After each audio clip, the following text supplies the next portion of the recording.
Hello, hello. Good morning, everyone. Let's get ourselves set up.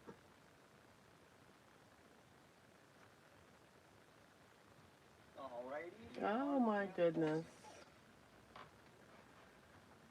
Okay. Okay. I think we are set.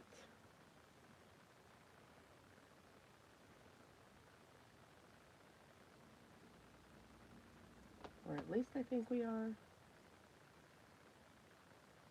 Okay. All right. So, hello, everyone. I hope everyone's having a good day. We are, so slowly saying this, we are going to make, good morning, Vicky, how are you? We are going to make some tags. Good morning, La France, how are you doing? So yeah, we're just gonna have some fun with tags. They're gonna be vintage style. So I have some die cut ephemera. So I have this pot here. I have the dolls. I have the layers. But I also pulled out a bunch of stamps. Yes, my Stamper's Anonymous, and we're going to have some fun with those because we're going to create some layers. I've got the funny cats because I love those sarcastic cats. I pulled in some stencils, dug into that. I've got some doilies. I'm going to be working on my Bristol cardstock because we'll have water on it. I've got my pastes and glues and glitter. You know, I am about glitter. But we're going to use it. Of course, I've got my white acrylic paint for my splatters because we got to have our splatters.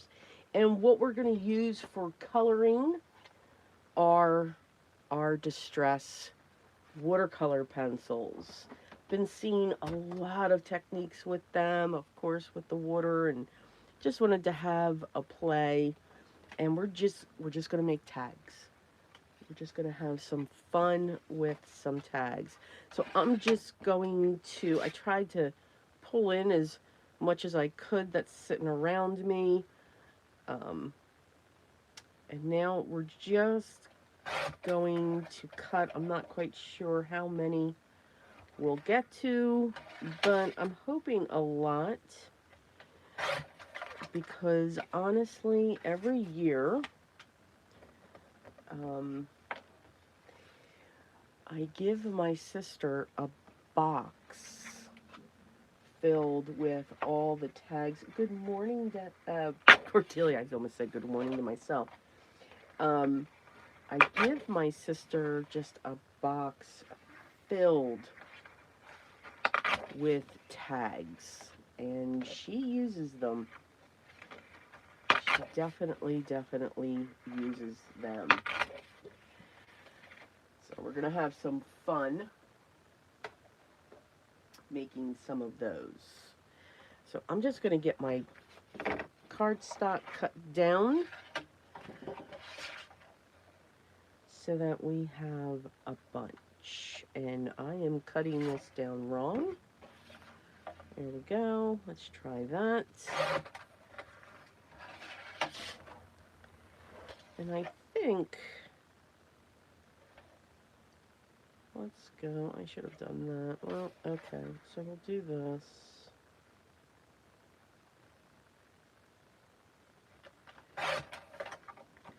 So we're going to make some large tags, and they're going to be 6 by 3.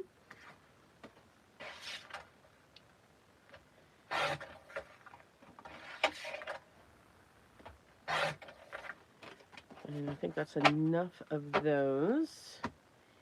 And then let's make some 2.5.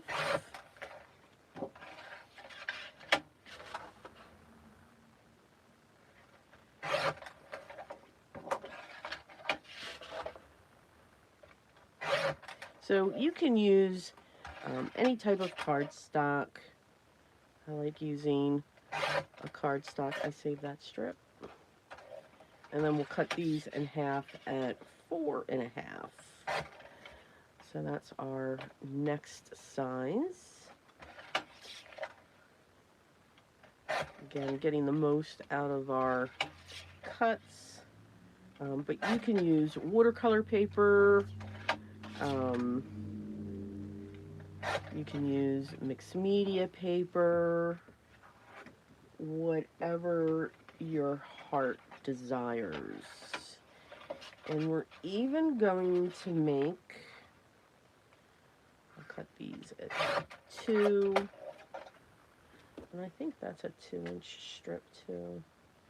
Oh, it's just under. Is that a 2-inch? That's just over, so I can trim this one down.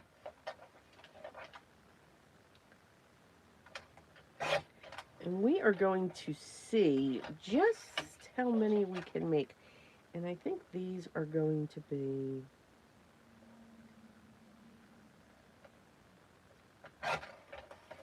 3.5. So 2 by 3.5.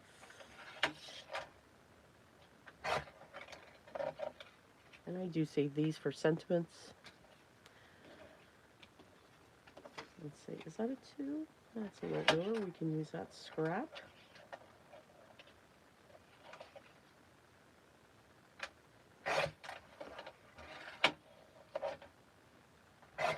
So I hope everyone is doing well. I have been super busy. Good morning, Ave.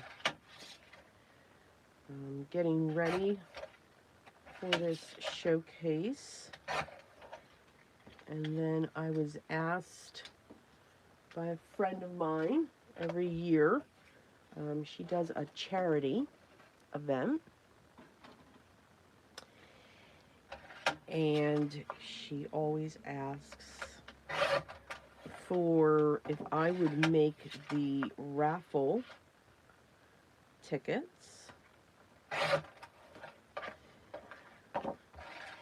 And, you know, I will always do that. And usually, you know, she'll ask, okay, well, we just need, 200.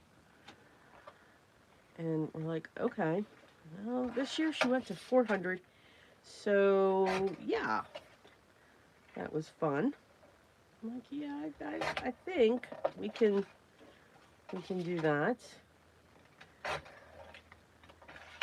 So, even though I said I think, we're going to commit. So I've got those to make. Last week we were making our cinch books. I love making those. So I got those all together.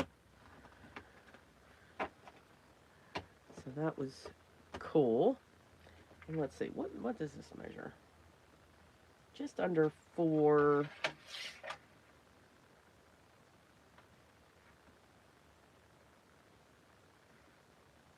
Let's make those 2.5 just to use up that cardstock.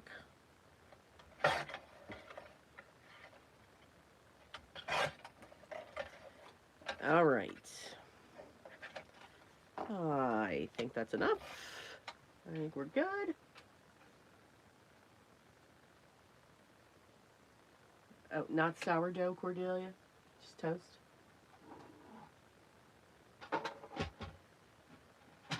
All right. These I'll put back in the pad.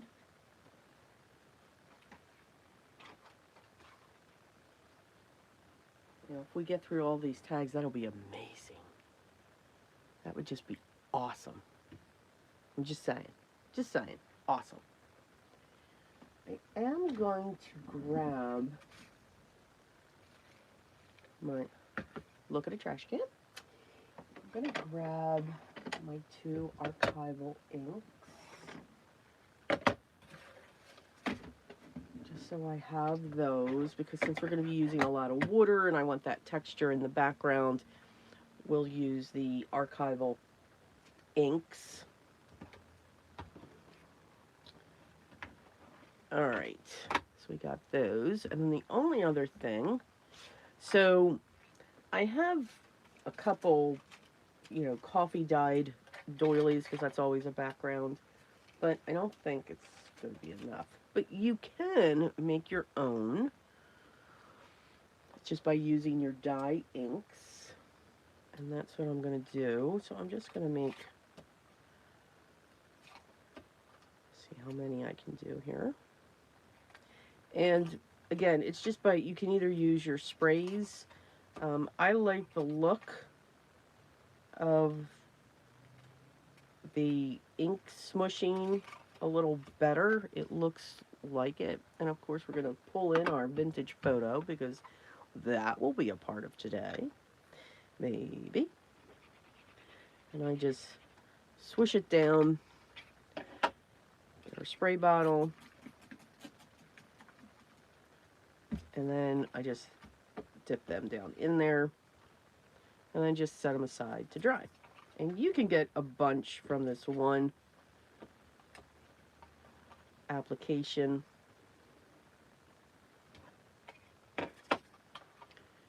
Then I start doing that. And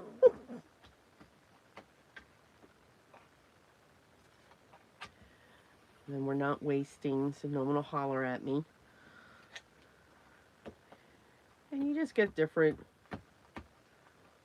looks. And that's done. So use your inks. It doesn't have to be vintage photo. By all means, it can be any brown that you may have. And then I'll usually just set them aside to dry. So I'll grab one of my boards and just set them up there and let those dry.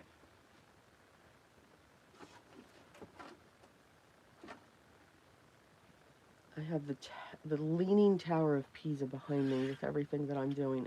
I don't know. So if you hear a crash, I'm good. Okay.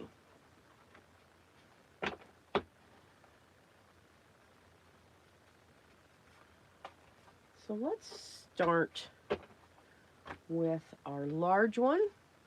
And I do want to do a background to it.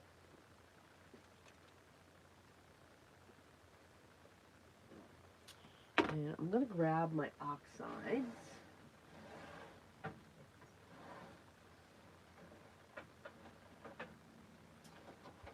And go with my normal, which is broken china. What is up there? Something's blocking me.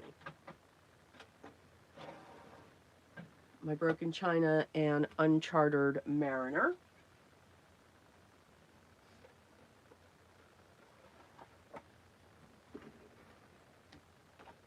And I'm just going to do the top portion of it. I'm going to pull in my mat.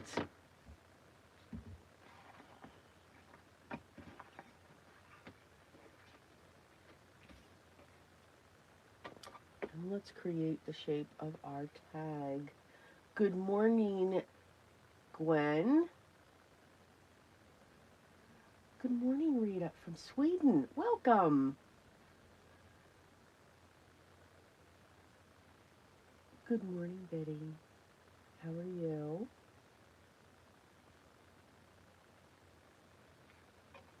All right, so let's get our tag shape. So this is just an old gift card that I use.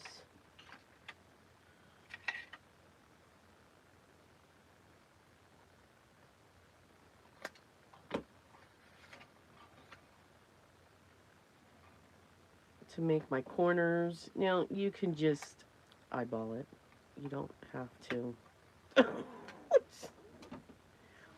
You all know me. We can just look at this and just eyeball it. You don't have to be precise. I'm just going to do one of each size that I have here, because then I have a template that I can use. And I'll set those aside, and then I can just set them up on top. And we don't have to watch me do all of the ones that I just cut.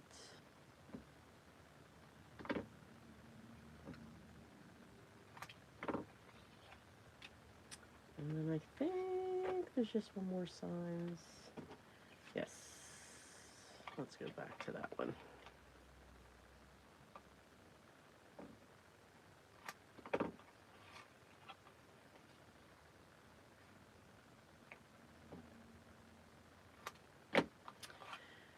All right, so now we have the templates. I can move that. So now I can just take this, line it up, wave it around. Don't do that with scissors, it's not good. And now we have our other tag, although that one looks crooked. Let's try that again. Doesn't look the same. Because it's not. See how our eyes tell us? And I know, I didn't let it go. Okay. So we'll put those there. We'll just put them up there.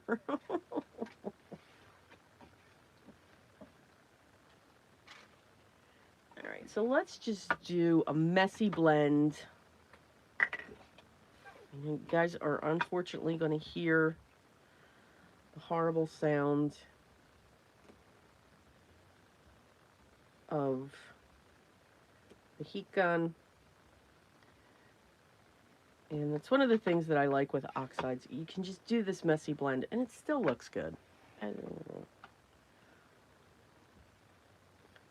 this one, I'm going to take that around the outside. Uncharted Mariner is just one of my favorites.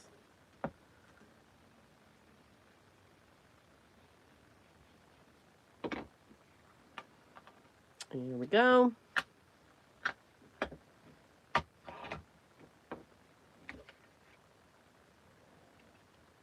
And then we'll take this, because we don't want to waste that ink. And we'll just get some color. I just did that to my template. Yep. And we'll do one more. Get the bubbles, and we'll get those set in the dry.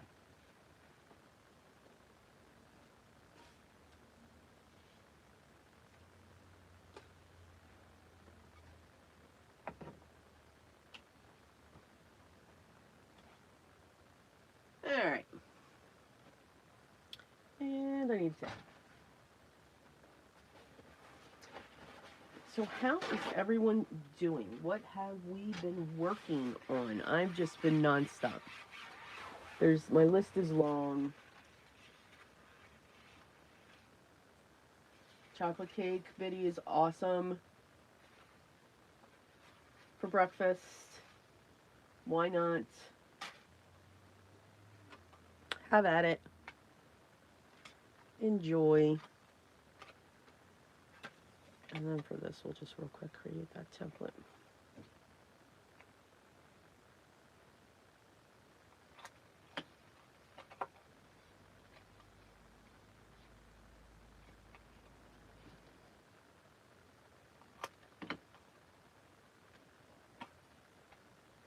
There we go.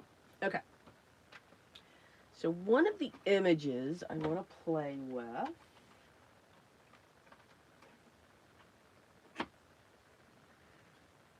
is this adorable guy. So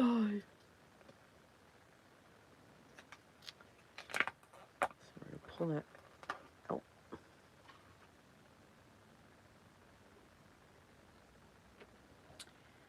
And we're just going to have... Did I just go with that? No, I didn't.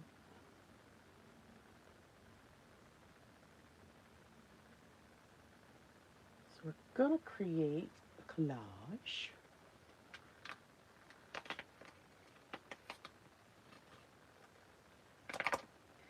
See, I agree with that. Pumpkin, well, okay. So I am not a pumpkin spice person in any way, shape, or form.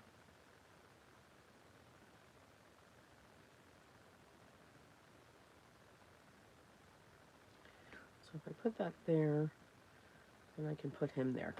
All right, here we go.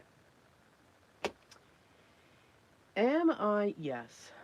We're just immediately going to say yes.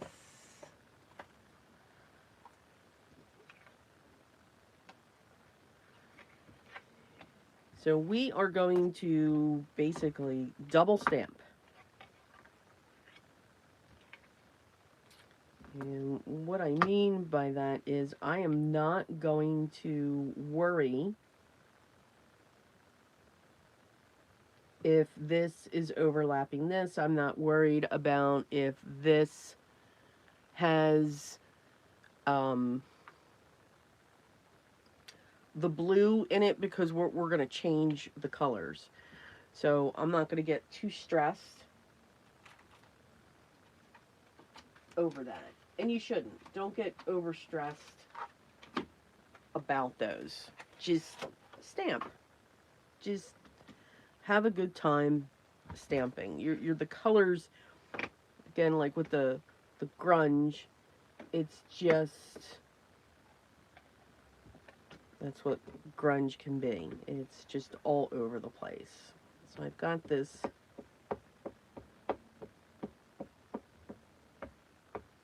music notes. We're going to put that down first. And again, I'm not going to put it in my stamp positioner, because we're just going to go down and come back up so that we can get that. Bleh. You like that? Good morning, Anthony. But yeah, no, so back to the, I'm not a pumpkin person, but yeah, I'm all about having sweets for breakfast. So again, not looking for a perfect impression. I do want to come in though with my brown now. So don't get hung up, okay, well this needs to be this and that needs to... Now, if you are that type of crafter, okay, by all means. And I know you're all screaming, take out the phone. I hear you.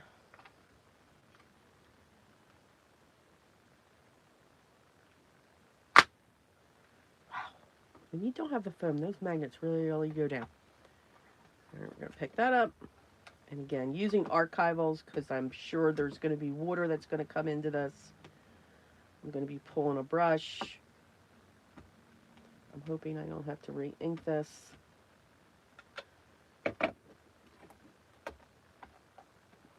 I really need to get more of these archival inks. I just love some of the colors.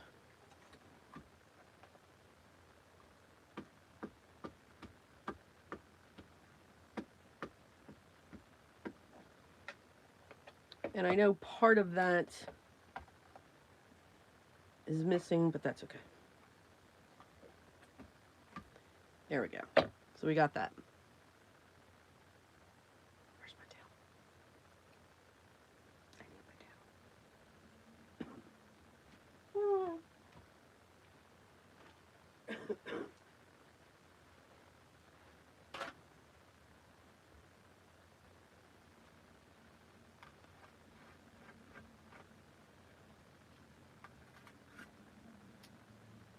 All right, and now I'm going to come in with this one. I'm going to shift her back up. And again, I'm not worried about the back either.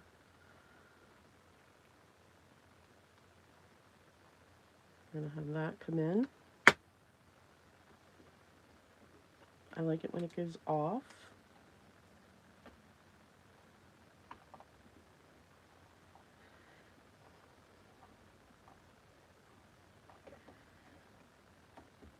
And we're going to do that in the black archival.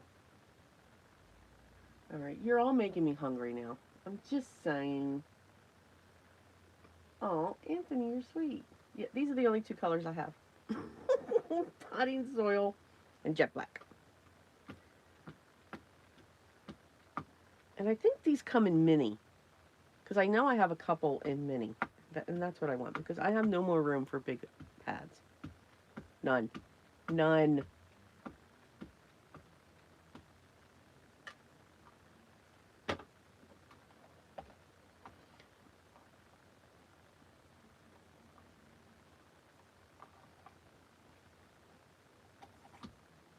And I'm okay that even the music in the back of the face, it's okay. And again, this type of creating, it's not for everyone. It's really not, because I know that doesn't go well for some, and that's okay.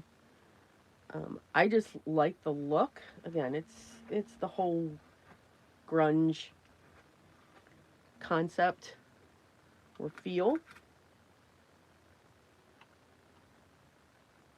Now, before I get too far, let's get a sentiment here, possibly.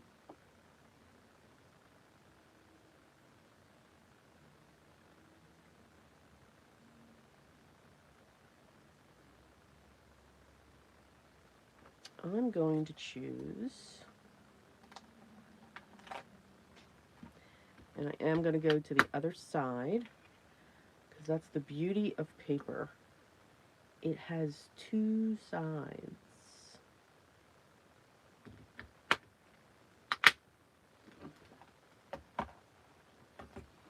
And I'll do that in my black too.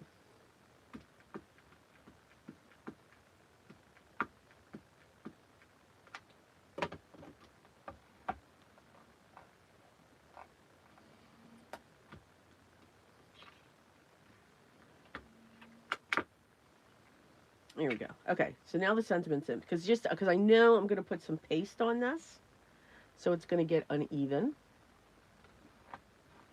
And the sentiment we should be able to read. I'm just saying. Right, right. All right. So we got that. And like I said in the beginning, I'm actually, for coloring, I'm going to be using our Distress watercolor pencils. Because we can use them in all kinds of different ways. And I need... I'll be right back. I need water.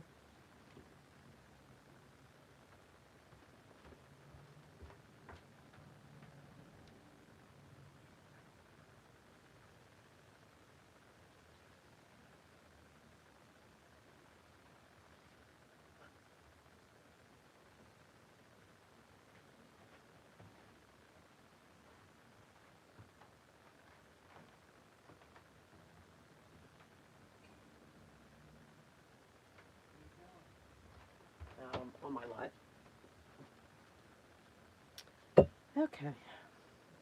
Got our water. Here we go.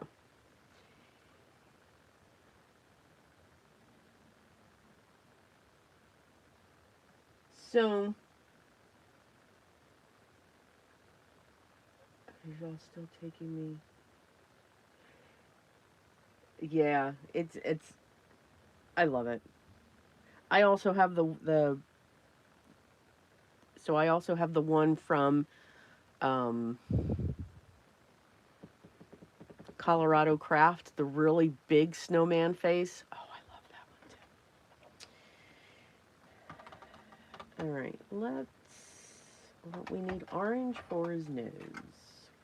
So I'm just going to show you different ways that you can use these pencils, because whether it's these, whether it's watercolor pencils, whether it's the Derwent Inktense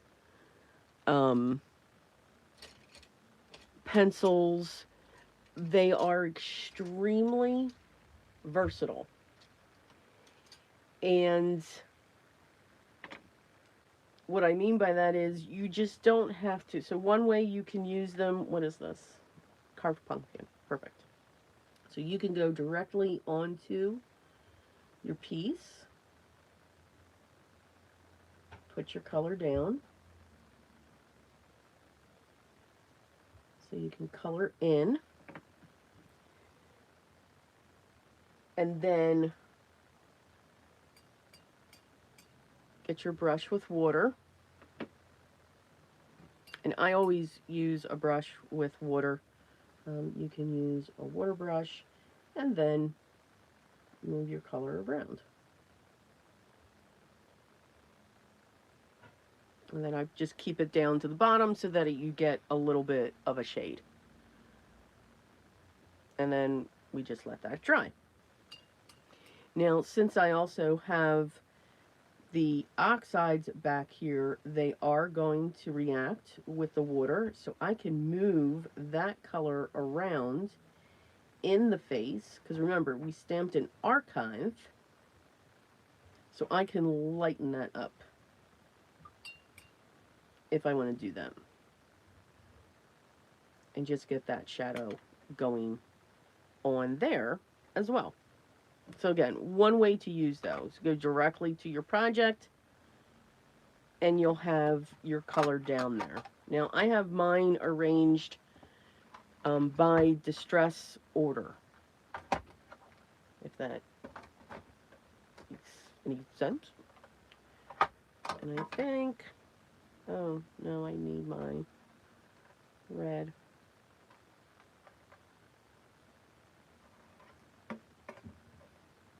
Is that?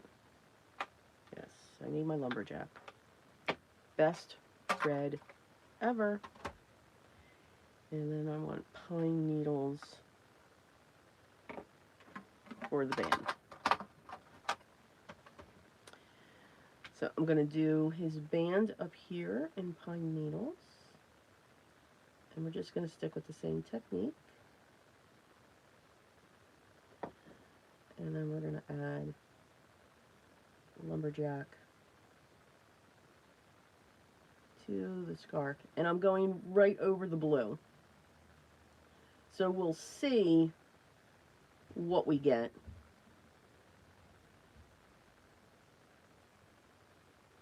When it comes to those colors. And you can add a second color on top. Like if I wanted to put aged mahogany on this, I could do that as well.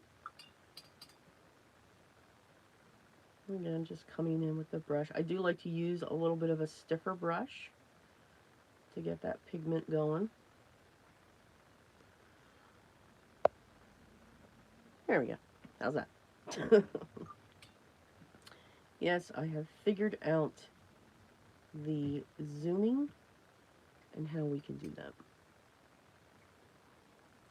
I always do dab the water off my brush so that I don't get any drips.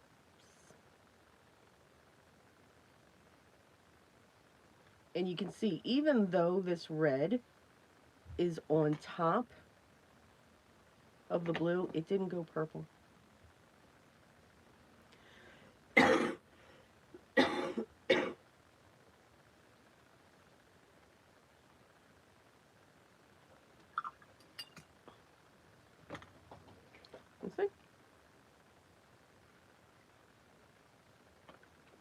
Alright, I do want to pull in a gray, maybe.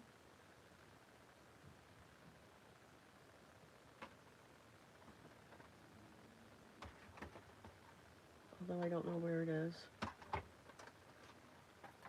You would think I would know.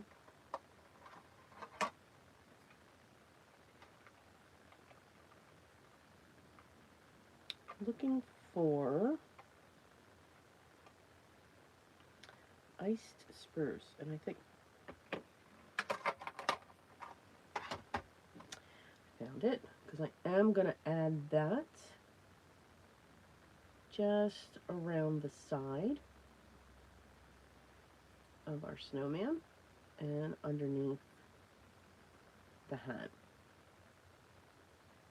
And you can also use these where you don't add any water. You can just put your color right on there and just leave it alone.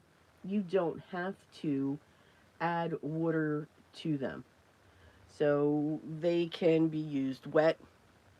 You can add water to them to really activate and move that pigment. Now, but they're not colored pencils. So there's a difference. You would just, blend them out on your own, if that makes sense.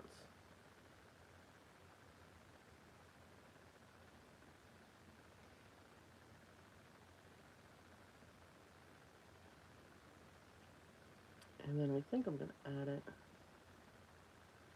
into the hat.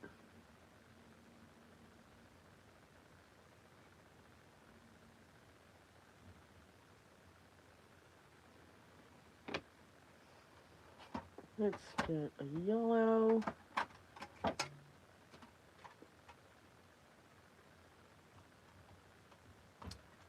For the buckle.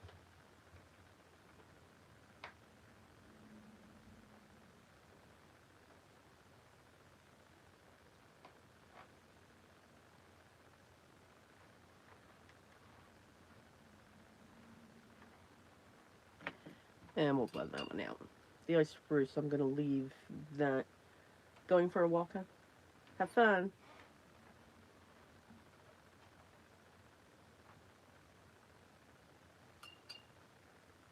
Okay, that was a bright yellow. There you go. See? Cute. But we're not done. We are so not done. All right, I'm going to get my hole punched into this before Good Morning Story flow.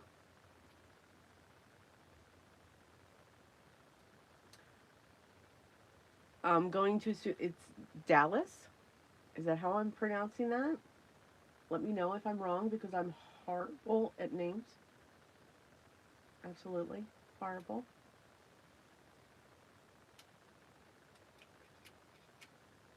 Hi, Rita. How are you? All right.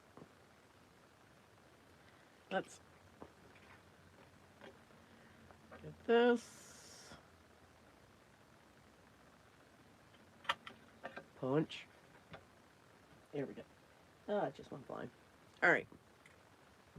I love the way this looks right now. We've got, why not put that on the back? I don't worry about the to and the from, because again, these are all for my sister. She can write that. That's how I look at that. She can, flow, you're lurking. Yeah, right. I am going to pull in, I think, I'm hoping this is okay. Oh my goodness.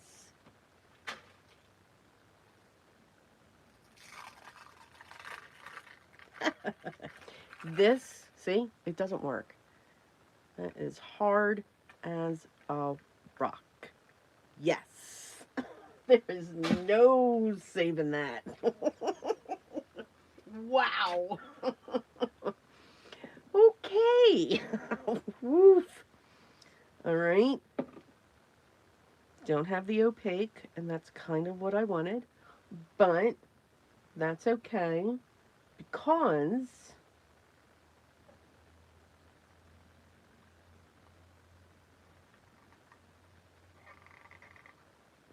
let's see if I can open this one. So this is the translucent crackle.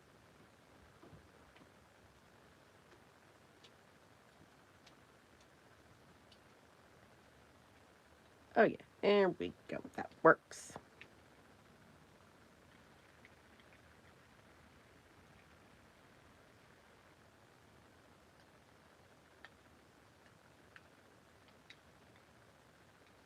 And I've had this one for a while.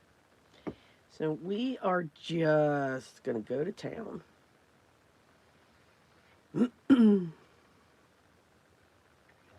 before I put this on,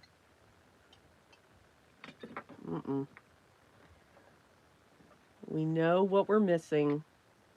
I hear yous.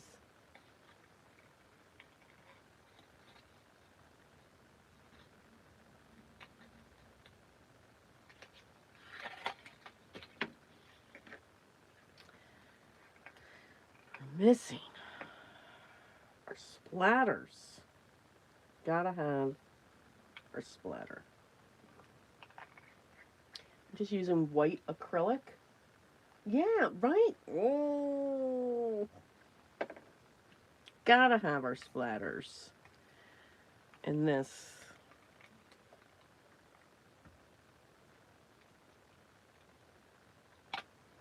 Wasn't going to spray that forever today.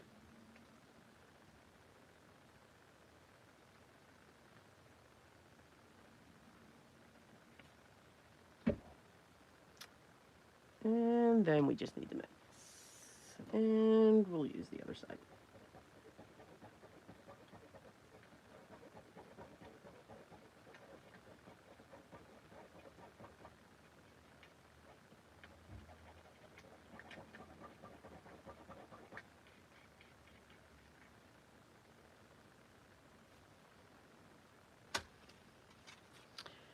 You know, I must have a lot of static in this room.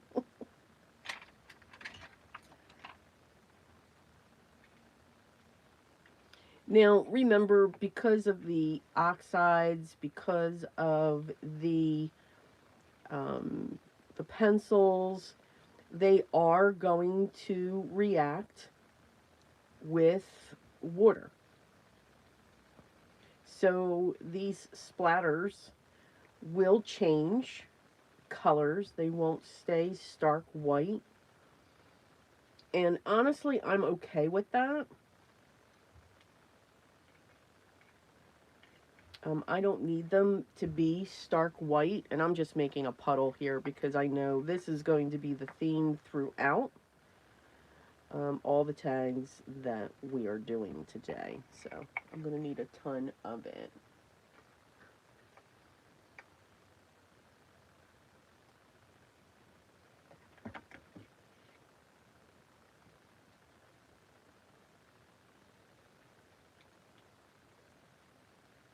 So the more water you add to whatever medium you're using, whether it's gouache, whether it's acrylic paint, or anything like that, the better the splatters will come out off the brush.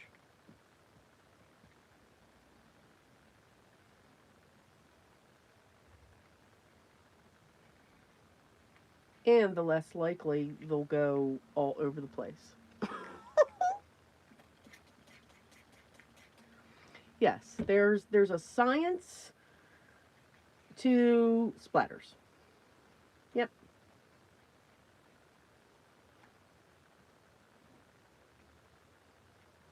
And we'll see if this is right. So here we go. I think it's... There we go. It probably needs a little more water. I'm going to go heavier towards the top.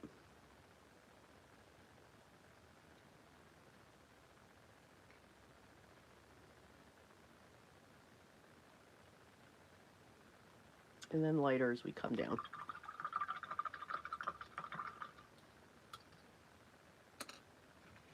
We'll carefully set that aside. And there we go. Again, I'm okay with all of that on the face and everything else. Now we'll come in with our face.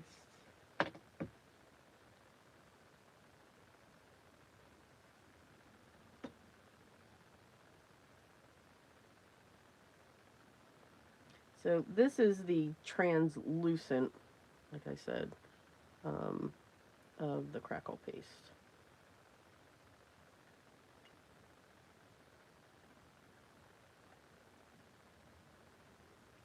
The thicker, the better. When it comes to this stuff, then the more cracks you're going to get.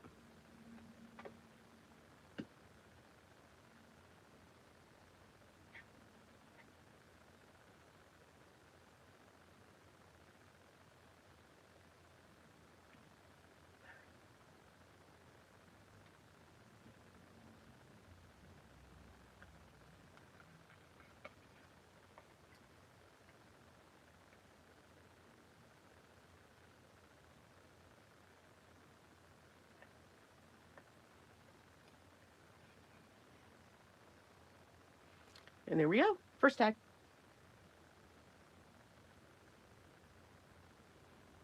Now, I'll set this aside, let it dry, and then we'll come back and we'll see what it looks like. This one may not go to my sister. I really like this one. I'm just saying.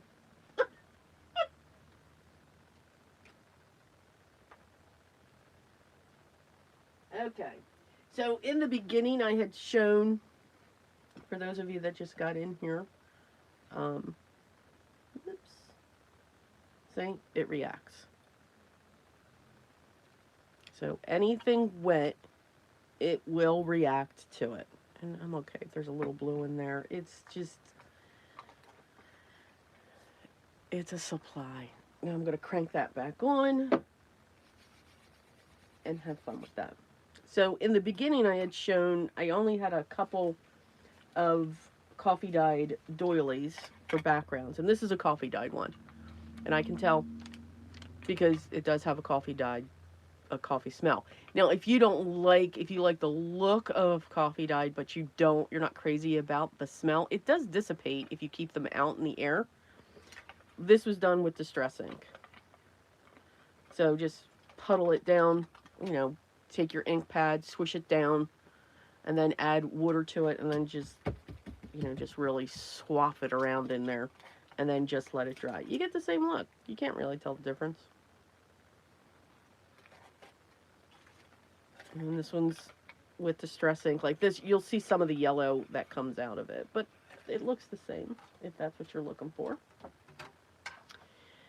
Okay, let's move on to our next. So, showed you so far 2 ways. I should have made 2 of those. Yeah. So you saw how quickly that one came together. Let's stick with our large tags.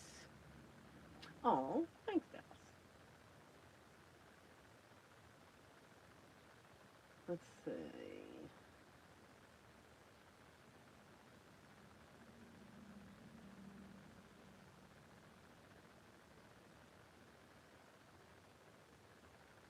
Let's stick with our large, and we'll do a couple of these. We'll get our template. And again, when you're doing, tags like this, where you're going to be using a lot of water and everything else, you just want to make sure that you have a cardstock that's going to take it. So mixed media, watercolor, Bristol, and it can be any of the Bristols. It can be the vellum. This happens to be the vellum that I'm using. You just need it to take water. It's got to be able to handle the water. We're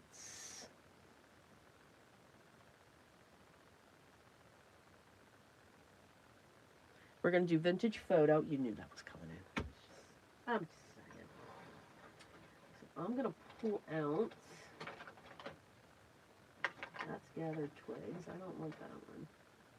I want vintage photo. And not Wallenstein.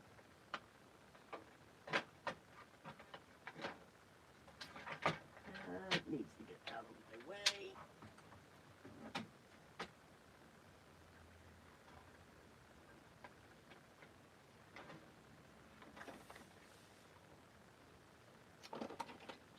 Looking Okay, so there's my ground espresso. That's the one I want.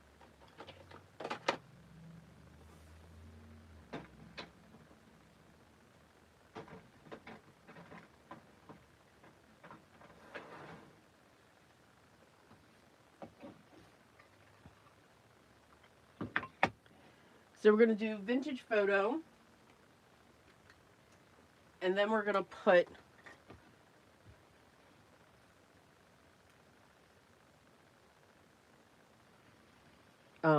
and we're going to have this come all across. And this is why I do enjoy oxides for this. They're creamy and you can just right across. It's a technical term. The and then we'll come in around the edge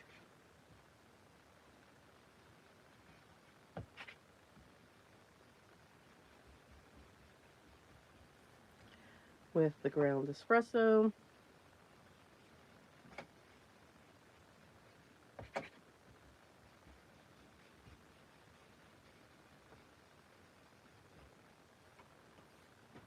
And we'll just smooth that out. All right, so we're going to do both of them like that.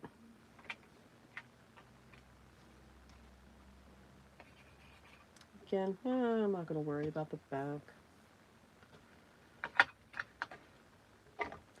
I can put something on the back.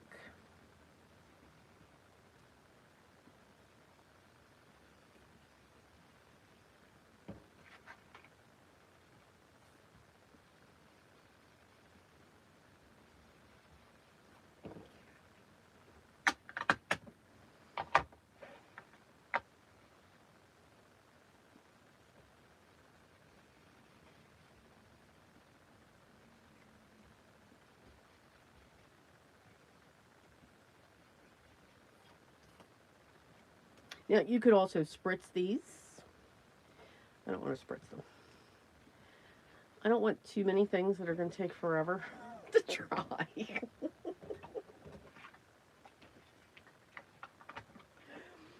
All right, we're going to spritz this.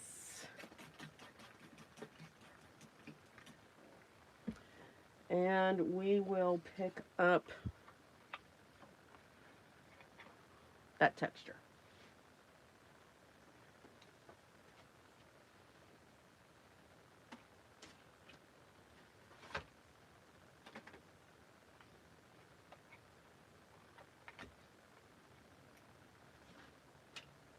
And let them dry. You can also do that with our doilies.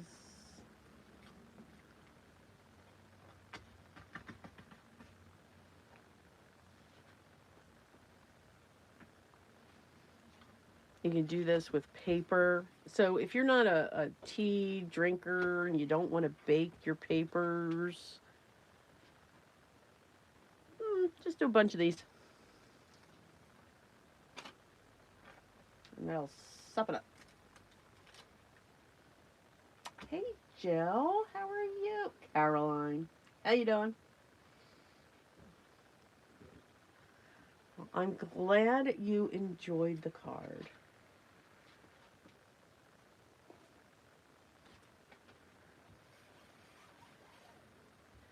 And then this will be our last one. Just using it like a rag.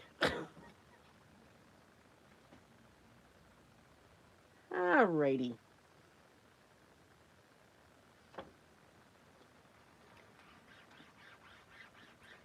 So another way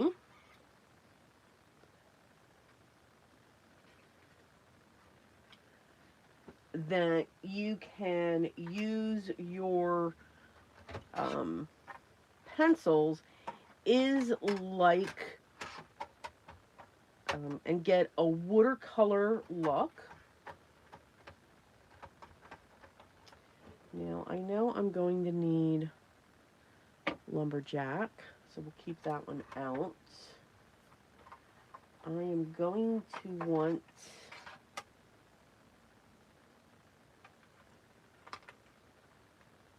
forest moss, shabby, bundled, rustic, and evergreen. Yeah. And pine needles goes in there.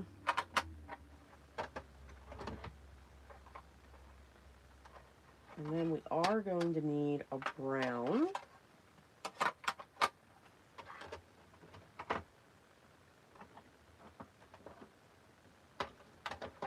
I don't think I needed the purples, but you never know.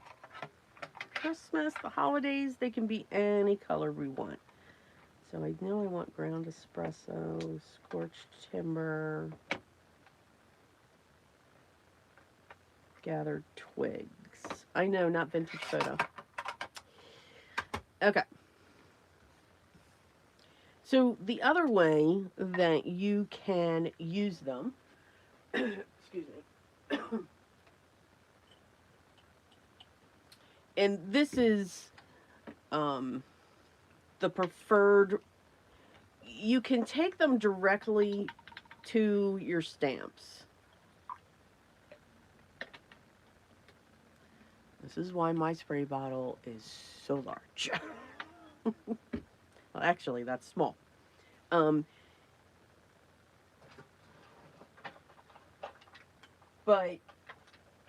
I find it's better if you get them wet.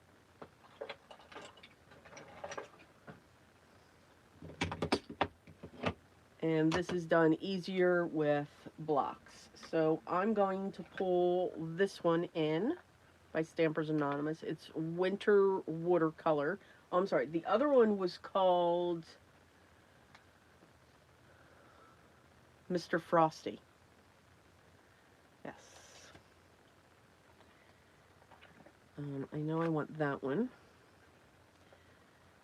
And I know I want that one. I know I want that one. And that one. Okay, y'all don't sit there and say, well, okay, you're just pulling them all out. No, I'm not. I'm being particular.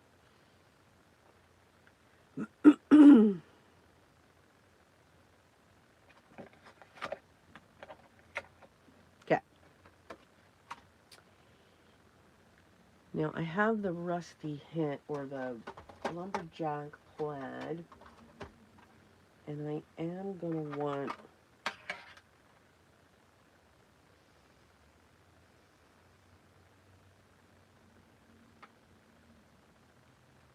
candied apple.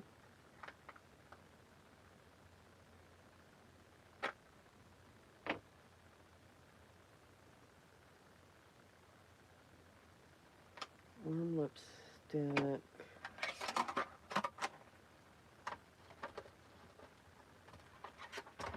And aged mahogany.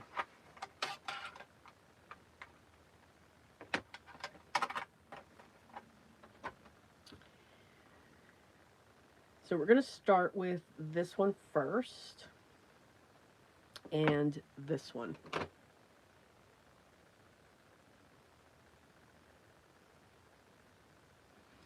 Now, and we're going to do both of these. I learned from the last one. Oh, we need a small one.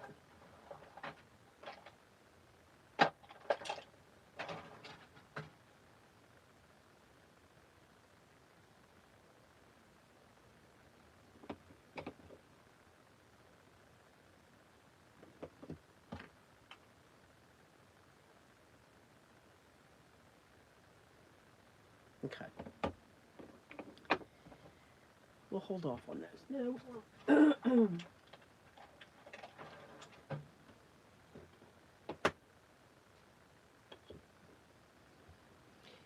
So you can take, let me move those there.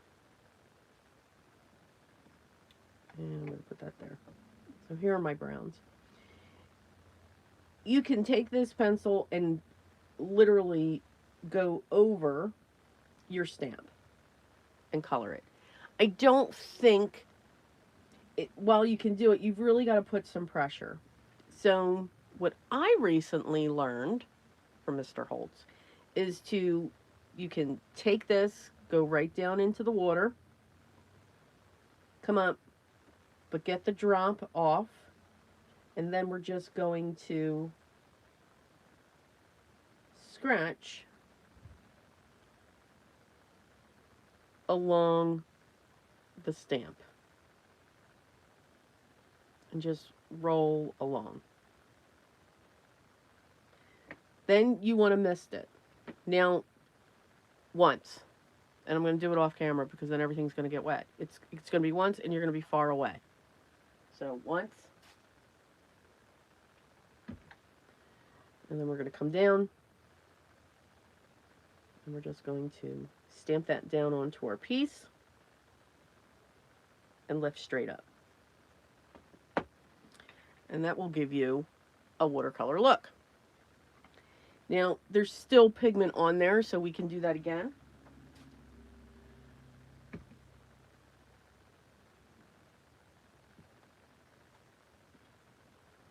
And now we can get that second look. So you can see you can continue to get these second, third generational stamps as we come up.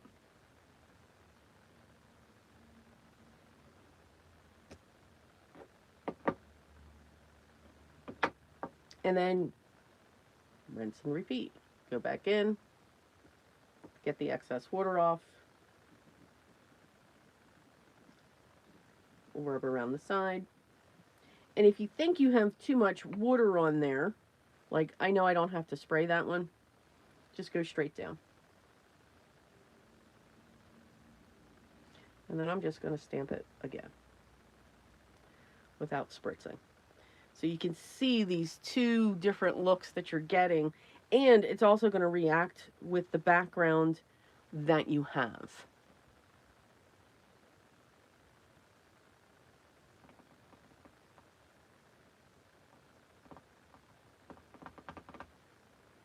And then I'm just going to do that lightly one more time. I am going to spritz that.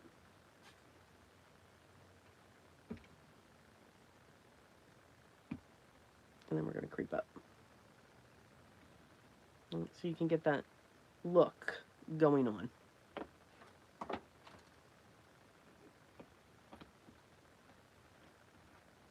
Anthony, could you imagine if he was on this right now? Oh my goodness.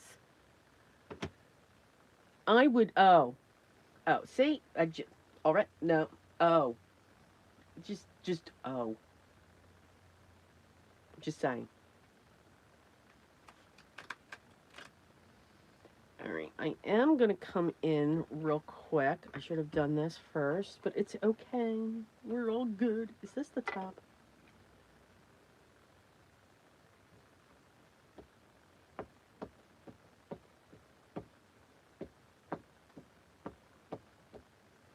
Again, mixed media at its finest.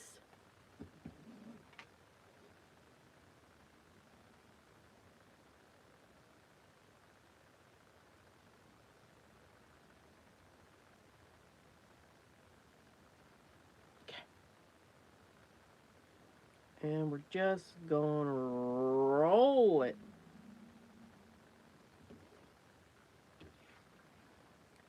And we're just going to roll it.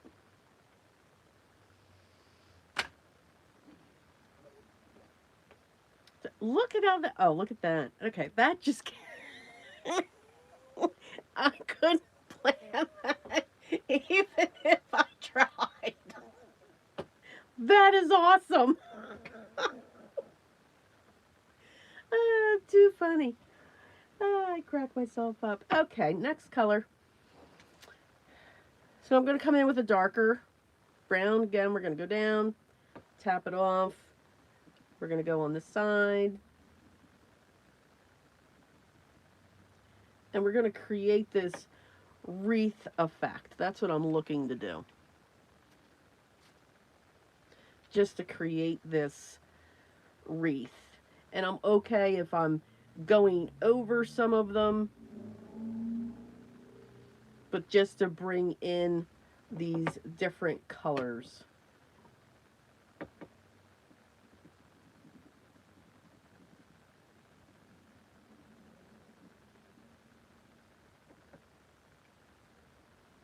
That one's already got enough on there.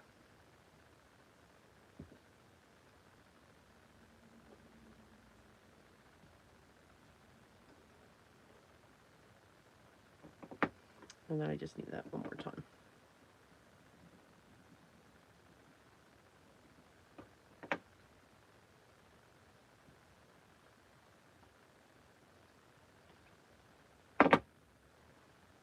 You know I had to throw something, right? Yeah, right?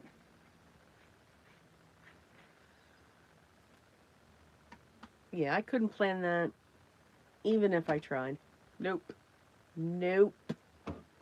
All right. This one, I think I'm actually going to hold off on that one. All right, so let's look. So here we're going to do two different colors. And then this you can just pat it. Don't, just tap it on there. Don't start wiping it because you will pull all that pigment off. Otherwise, just set them aside to dry. So here I want the berries.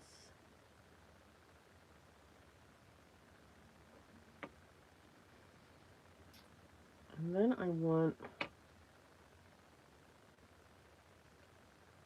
let's go with rustic. Rustic wilderness.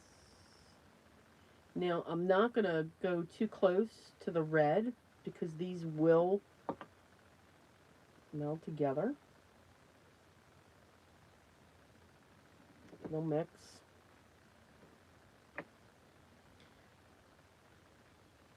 Don't think I need to add water, but I'm going to.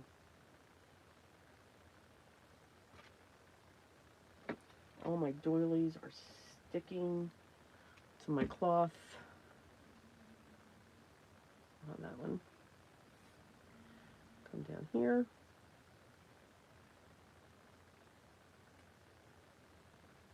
Just to give that hint.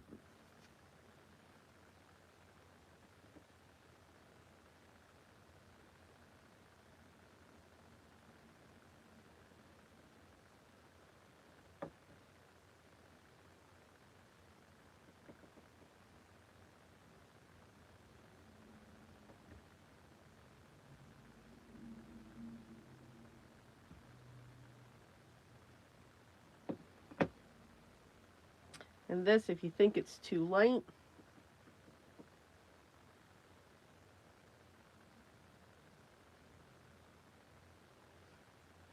you could just go over it with your pencil while it's wet. Just to make it just a little bit darker, a little bit more refined. So I'm going to wait for that one to dry, and then I might go over that one again.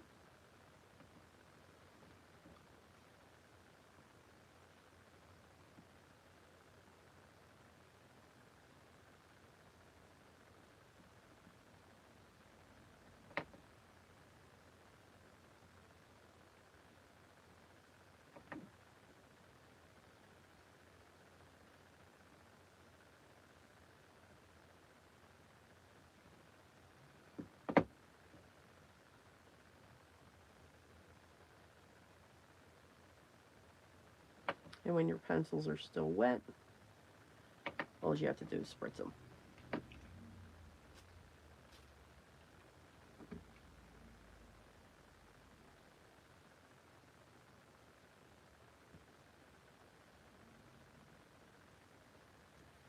Again, to give that illusion.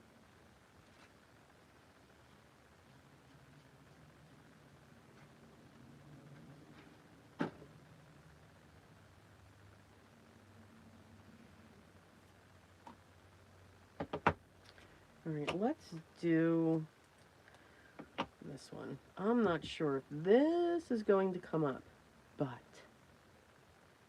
let's give it a try. I'm going to start out with my lightest color.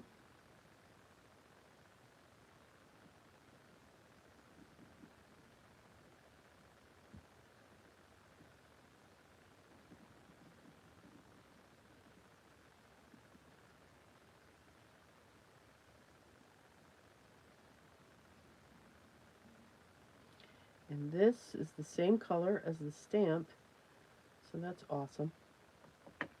And then we'll come in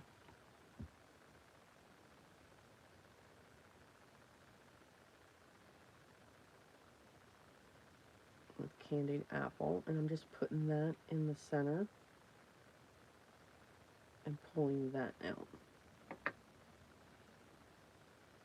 I don't think I need to add anything to that. I'm going to go right down here.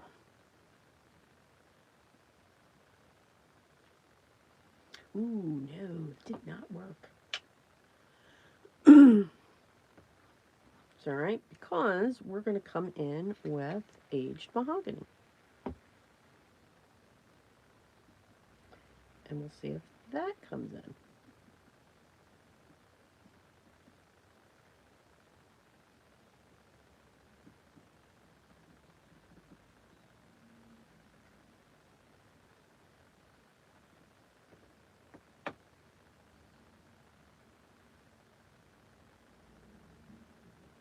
I'm just going to go right over it. A little better. Yes.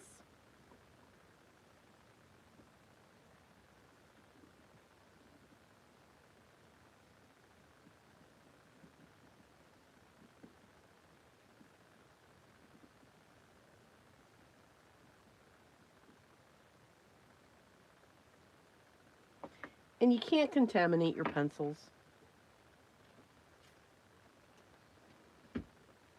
Don't think you're doing that. You're not.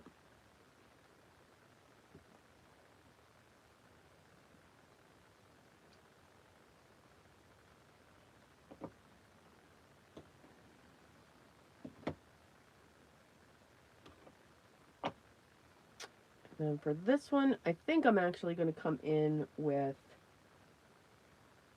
ground espresso on this one.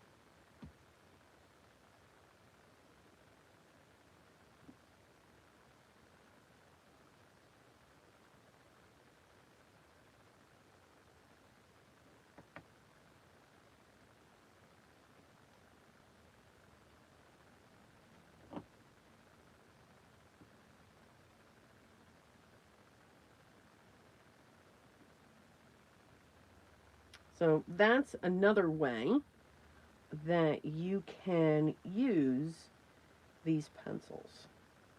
So they're completely versatile.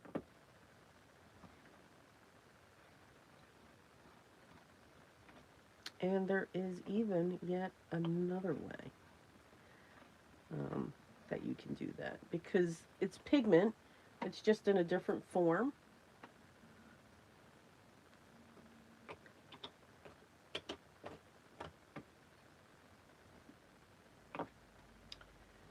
All right, and let's add another sprig.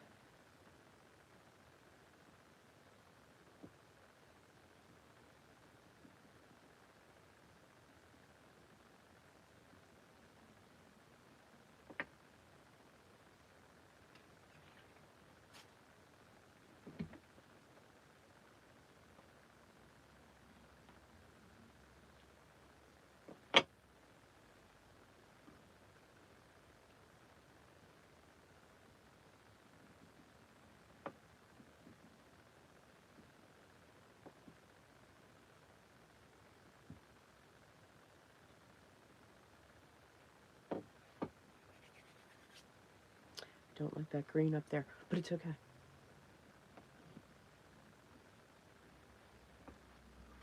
It's too bright.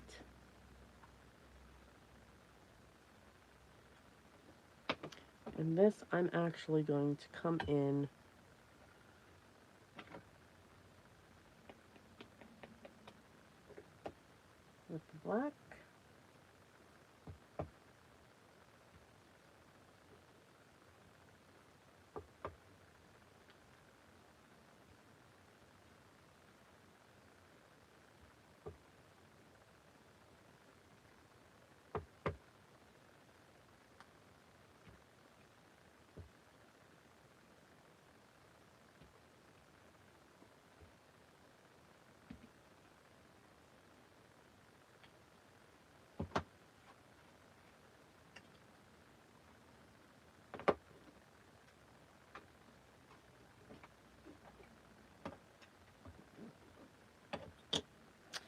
All right, now to tone down these leaves, I'm actually going to come in with this forest moss, and I'm just going to scribble over them, and then I'm going to come in with my paintbrush.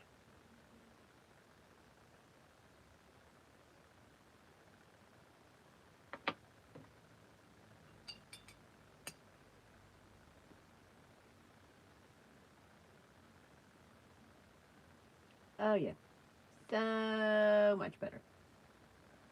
See, we can fix anything, and all I'm doing is just dabbing my brush on top of this and just moving that color. Now they're toned down now.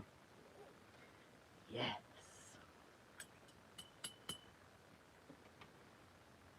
So just scribble, follow the line.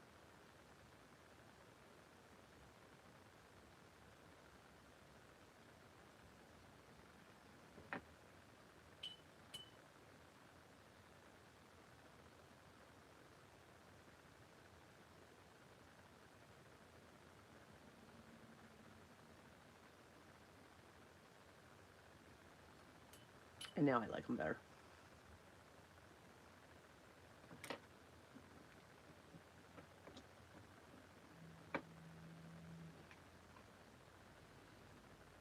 There you go. We can also add the details.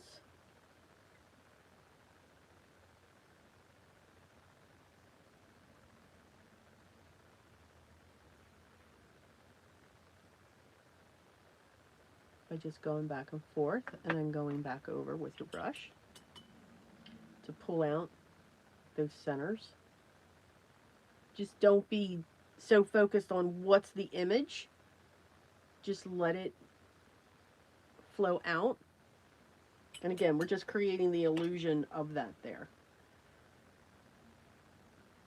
Right, so I'm just wiping around the paper so that I can at least just get them set back into the case.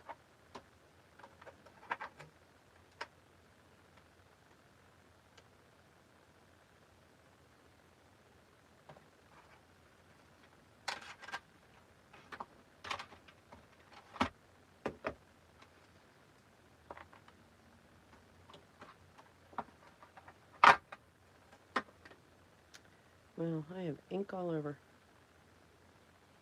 Okay, are there any questions? Let's get caught up in the things.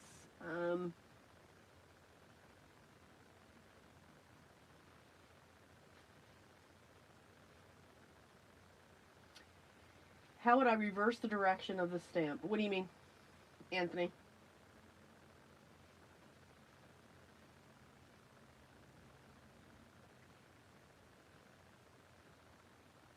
You mean to get... So, Caroline, these are multiple sets. There are a total of six sets with these pencils. And it's got the new colors in them as well. And again, I'm not wiping over the pigment. I'm just wiping around where the paper is. And I'm not worried if there's other colors sitting on it. I do not stress about that. It'll come out the next time I pull them out. Because like the candied apple, I think's got some of the aged mahogany on it.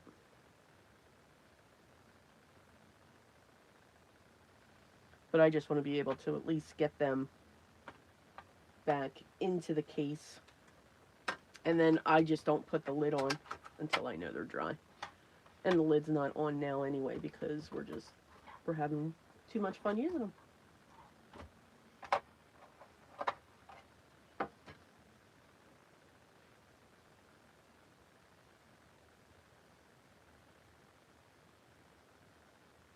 So mirror image. Okay, so yeah, you could do what um, Gwen had suggested to, stamp it down onto, a silicone mat or, something like that.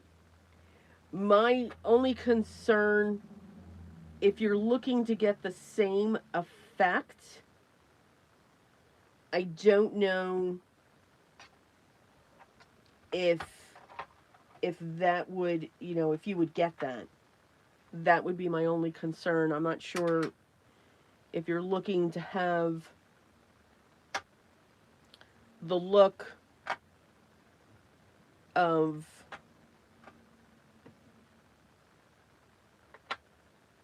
um okay, words are obviously difficult for me today.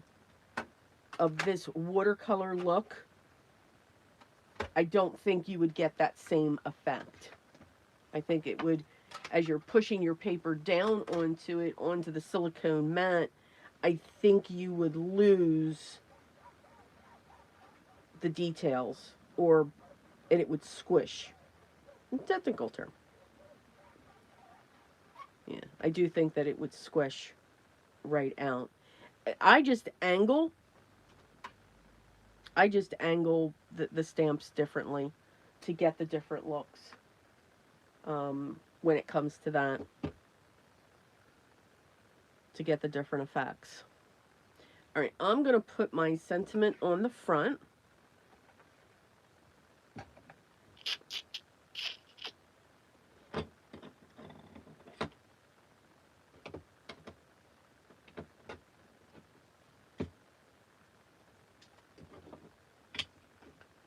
I just got to find it.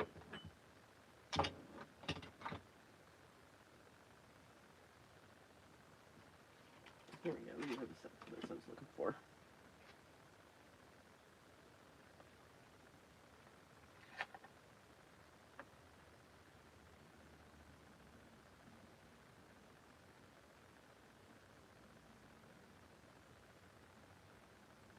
Yeah, that's the one that I want.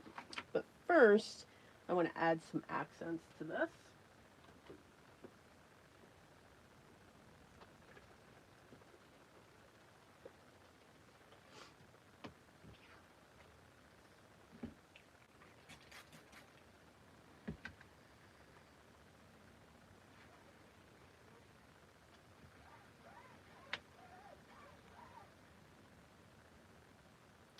So we're going to come in with our fine liner.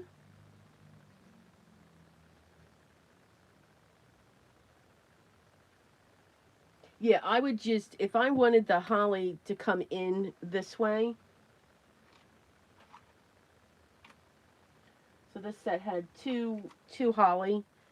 It has this one, and then it has this one. So they do curve differently. So this one, I went this way. For this one, I would just pull it in that way, or I would just have it come down that way. So I just turn the stamps to get the different angles. I've never had much success, and again, it's me, when it comes to doing that mirror technique. But again, that's just me. All right, so I'm going to come in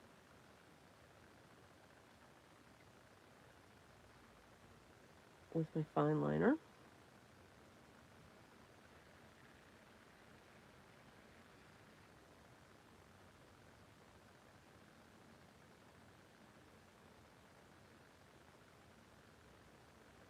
And we'll add some gold in the center.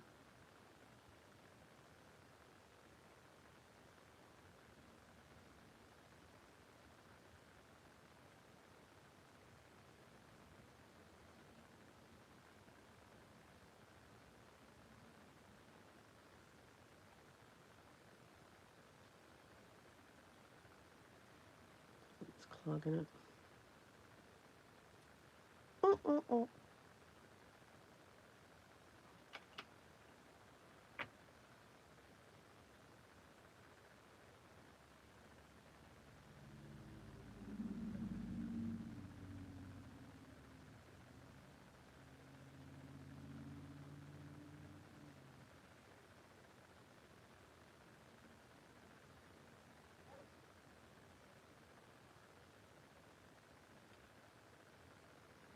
And then we'll add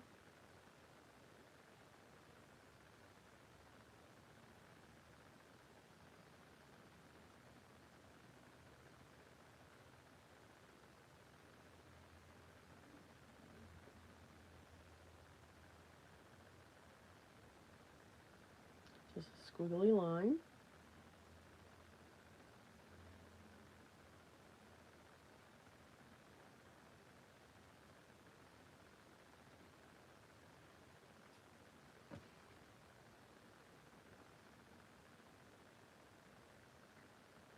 Now this will take forever and a day for me to get my cap back on. So, how's it going, everyone? Because, you know, while words are difficult, putting caps back on are as well for me. Oh my. There we go. Okay.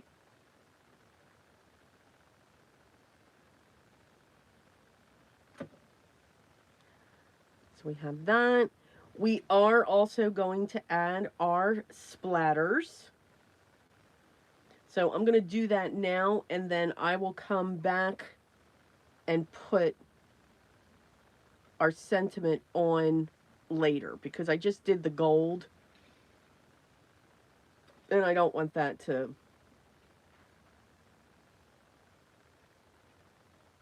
you know, bloop. So again, I'm going to come in with our white splatters. No paste on this one.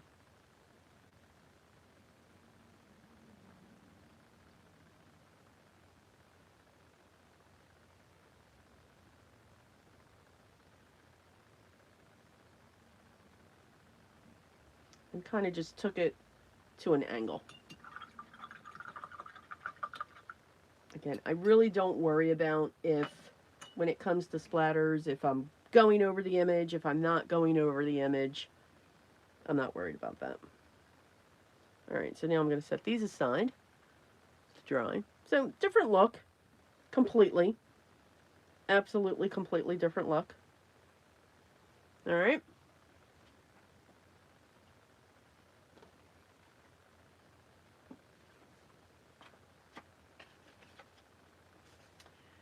Alright, let's... Okay, everyone needs to remind me when I can't find this, it's in front of me. Oh, look, I got splatters all over my...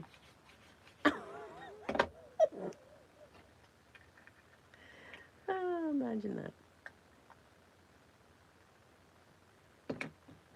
I do keep the cat... Oh, my, I got splatters. Yep, see?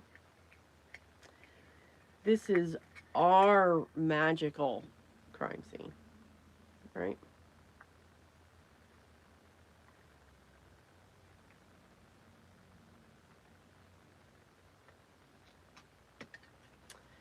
Okay. Next. I used that one. Not using that one. Gotta use that one again. Now, I think I'm going to do snowflakes next.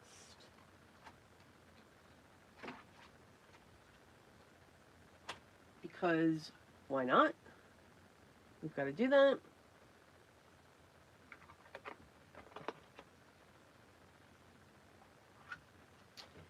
And I think we'll go down into the signs here. Maybe we'll do 4 of these because these are small. She gets very upset if she does not have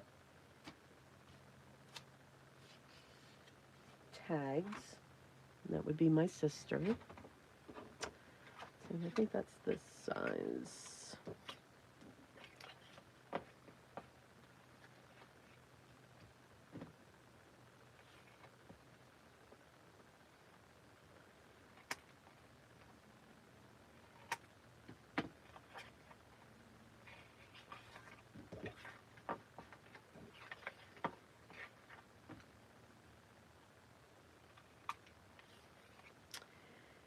So for this one, let's have some fun. Remember when I said I didn't think I'd need purple? Guess what?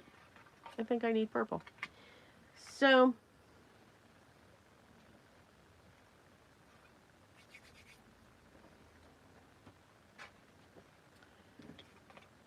we can have a fun play. You know, I keep using my hand to wipe the mat. Why am I doing that? For some reason, I just got splatters all over the place.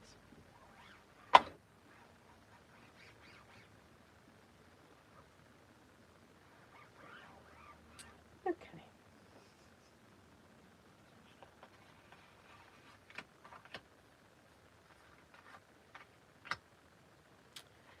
One of those is my template. All right, let's get a light blue.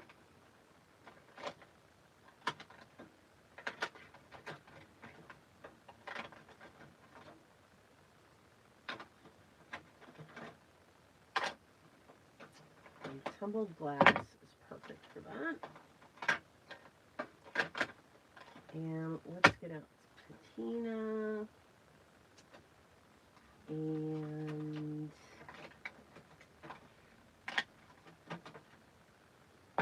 shaded lilac. I know, odd colors. Right, right. But let's have some fun with that. So I need my blue, which I got. And my purple. And I need the aqua.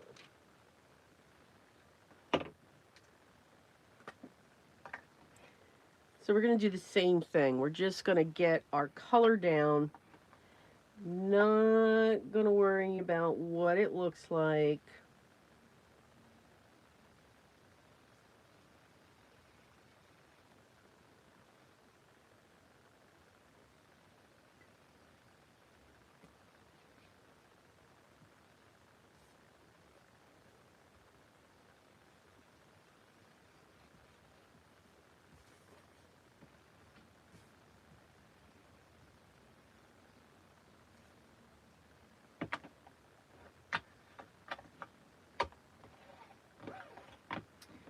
Let's do the blue next.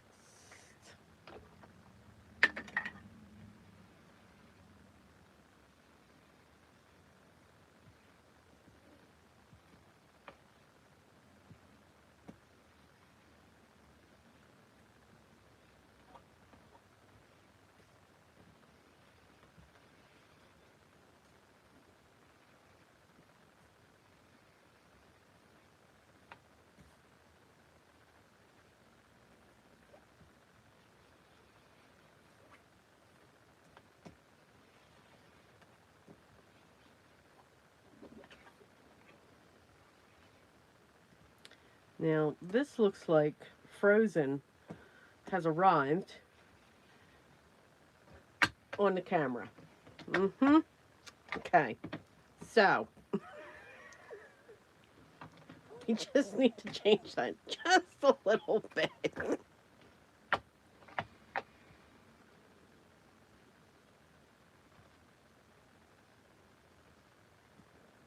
We are going to spritz these. So, I've been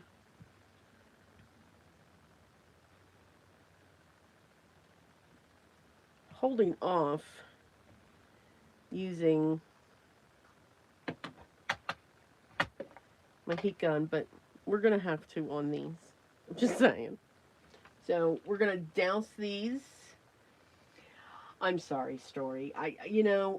It's a cute story, but yeah, it's just I think I've seen it way too many times. So we are just going to douse these and let these colors just merge. They're just going to merge.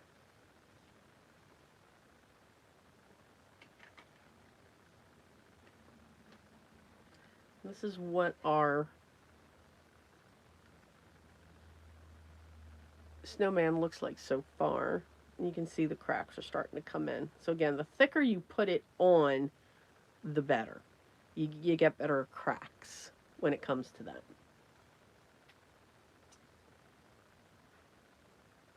let's see.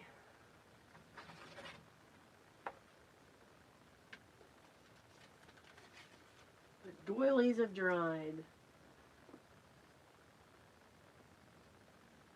And we're going to move those there.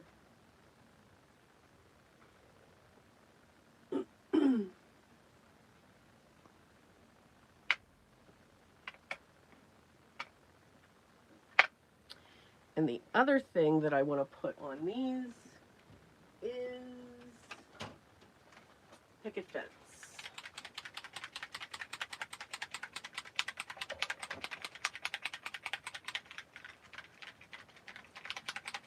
Where are we at? Have a good one, Anthony.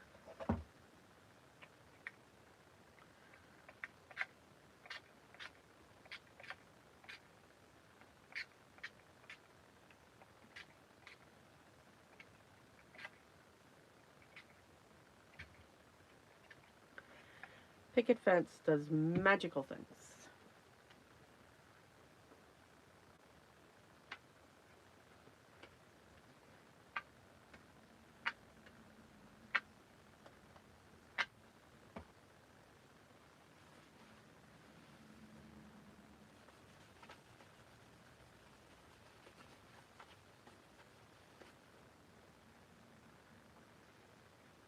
And we're just going to let those dry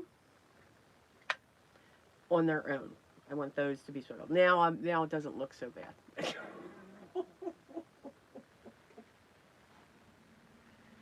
Just saying.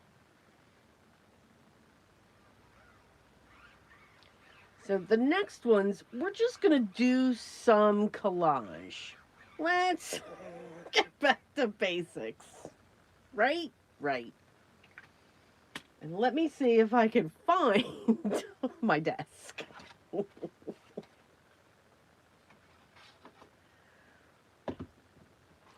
Because I do want those to dry naturally. I'm just not a fan of forcing whether it's oxides or any type of distressed product. I really don't want to force it to dry. I like them to just dry naturally. I think you get a really better effect when it comes to it.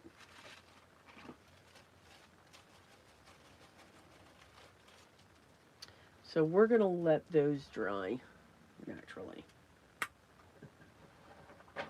And I just need to put a few things away so that I can see what I'm doing. All right, what questions? Well, maybe. Story. I don't know. I think when I added the white, I just liked it a little bit better. I love the color combination, but I don't know. It just...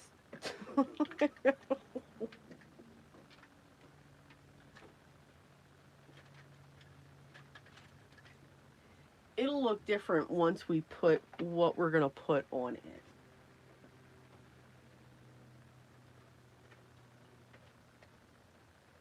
Although, you never know, Story, it may just get worse before it gets better. And that's always the case when it comes to when we're creating and putting all this stuff together. It's always going to have that moment where it's like, oh no, this list looks absolutely horrible.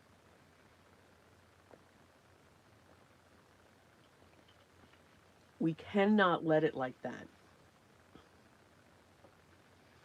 You've always got to trust the process. So here's one of the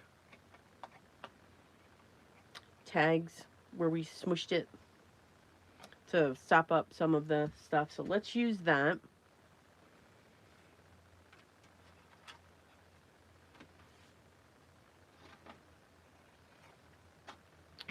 Here's my template. And I think, yeah, we'll do this.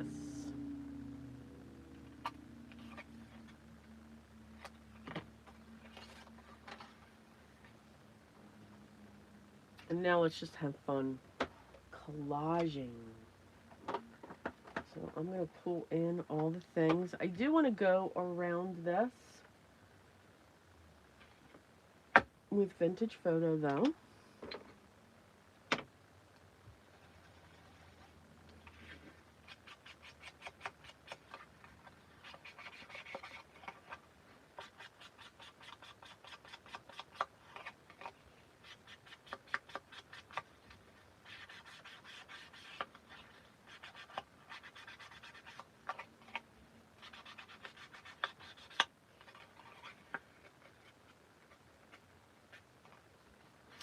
And this is going to be a base, so we can layer our tags. I don't know, I just want to have fun.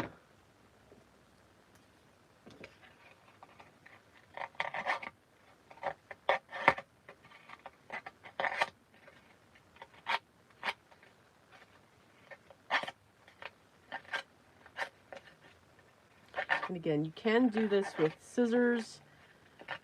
I don't. You all know where I'm going with that. This is a paper distressor, but it's just a thread cutter. That's all it is a thread cutter.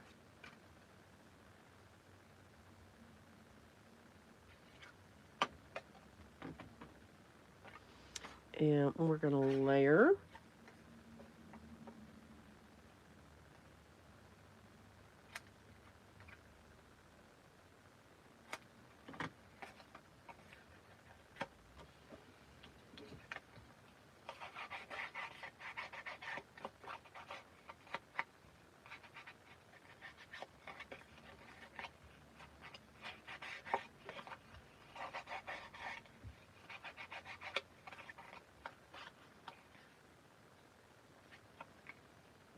So we have that.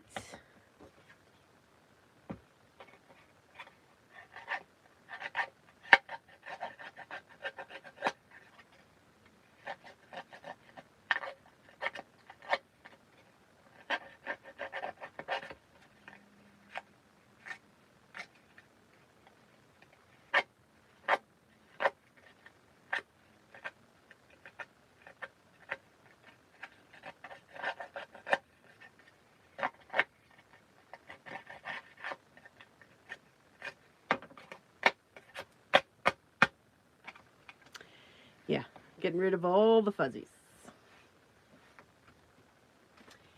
Now, let's take some glossy accents.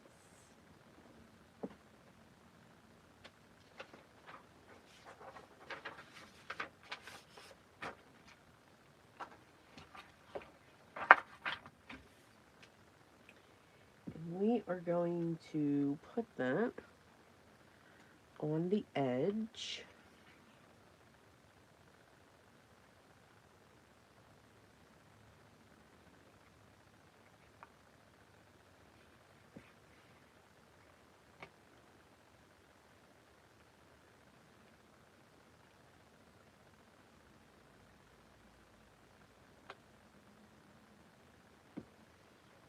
And of course, I did not open my container first.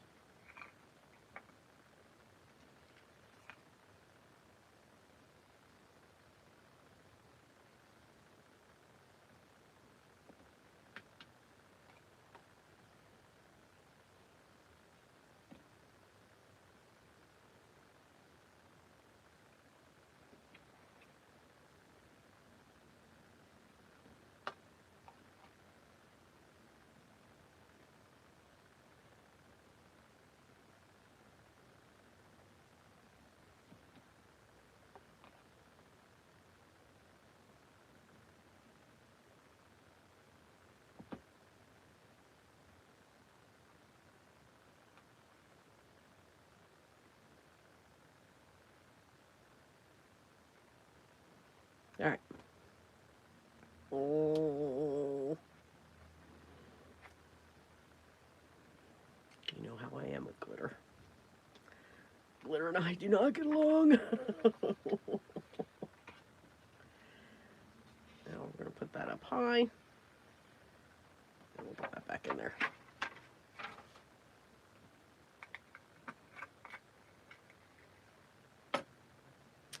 Now, the good thing about um, glossy accents is it dries quick. So we're going to let that dry.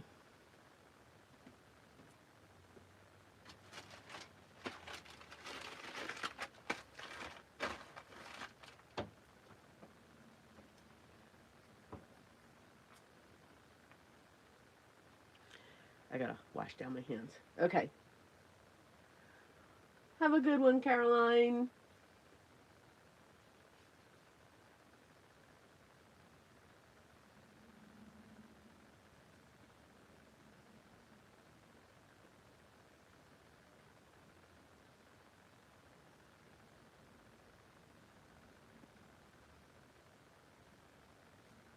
Let's see.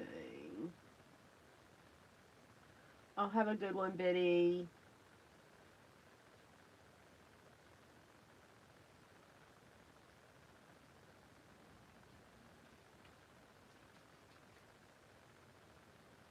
Oh, I thought Caroline was on. Okay, so I got confused. Welcome back, Caroline. Okay, hands look normal again.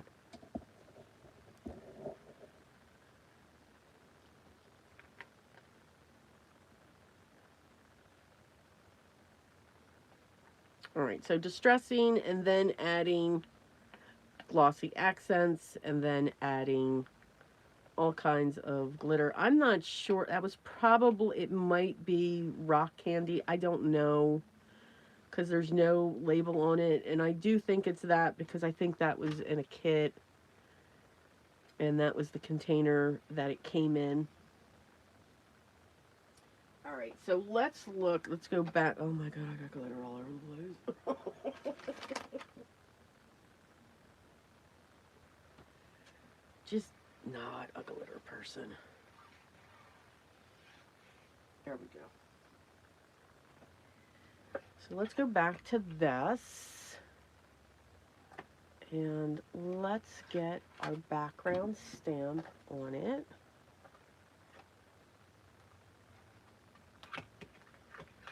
And for that one, I think I'm going to use that one.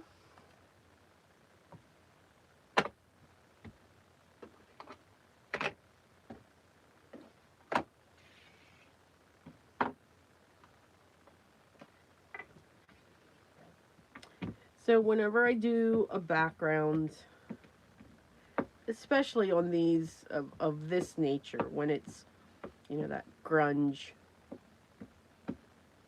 look, I like just picking it up, setting it down, rolling, and you get that different, you don't get a solid impression, basically. That one I'll hold off on, but I do want to get, well, oh, let's be daring. What's the worst that can happen?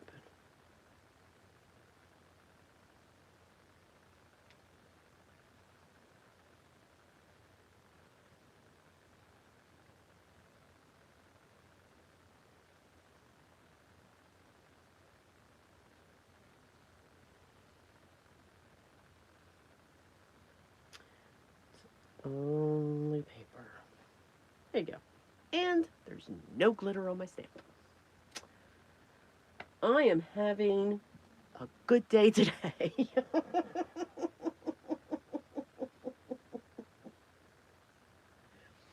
um, so this is from the set. It's Stampers Anonymous, music and advert.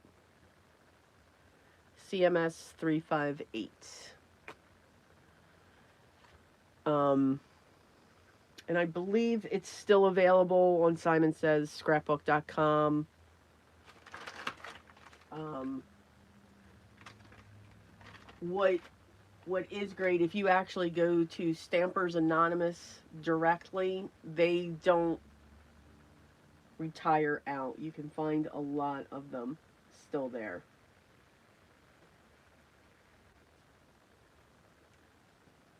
Okay.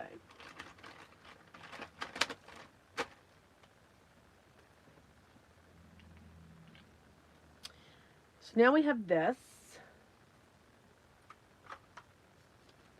And again, so what we're doing is we're creating another layer. This is going to get propped up onto double-sided foam squares. And then this is just going to sit in the center. So this is going to be like it's a frame of it. Never be afraid to put or add multiple colors or colors that you don't think would go together, because they really will. Now I'm just darkening up these sides just a little bit, and then I'm going to darken it even more with scorched timber. I really want this to have a dark feel to it.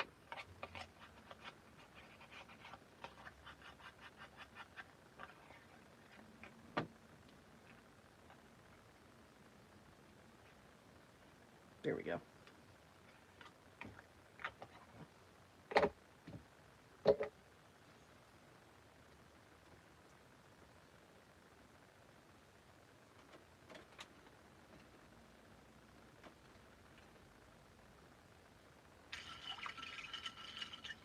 That's my drink.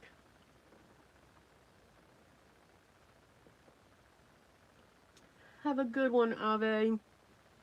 Thank you so much for stopping by. And this is pretty much all we're going to do with this. I mean, we could add some gold, design up at the top, but I think I'm just going to leave that alone.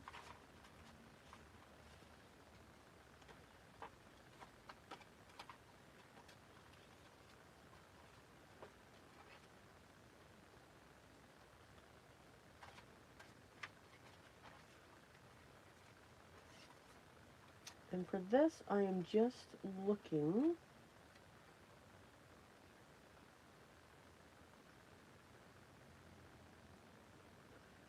for more items that can be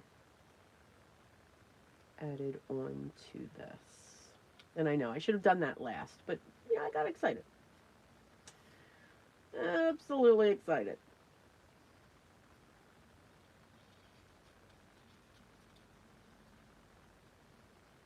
And plus, wait a minute, is it almost dry? It's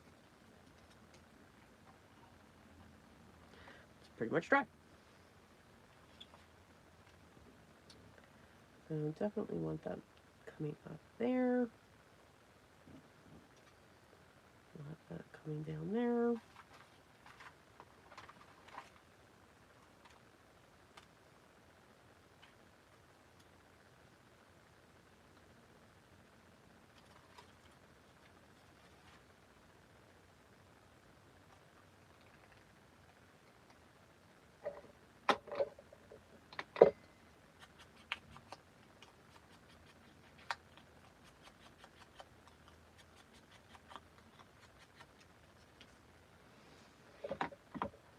And you don't have to use ephemera like this. You could use scraps of cardstock.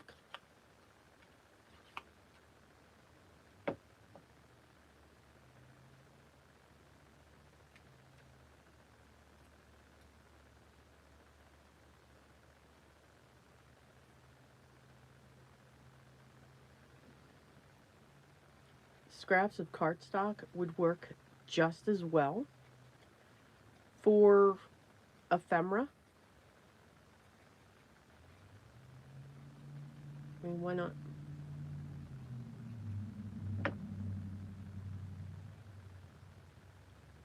Alright, so we're going to put that along there.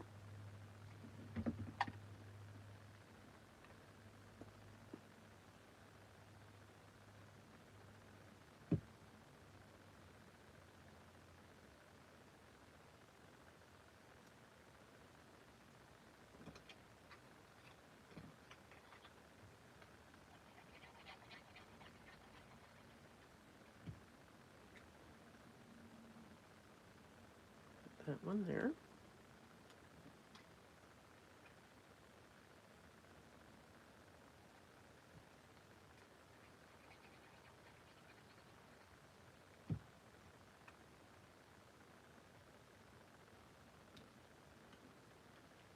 I'm going to nestle that right down in there.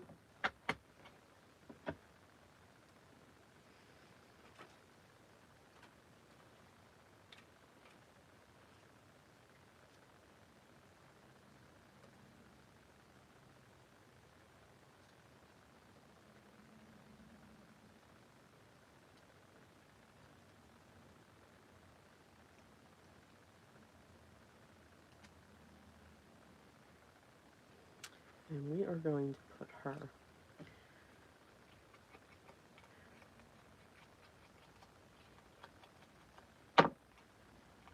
right there.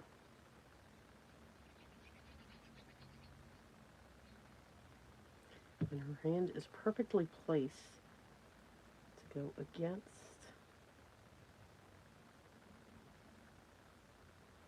the pole.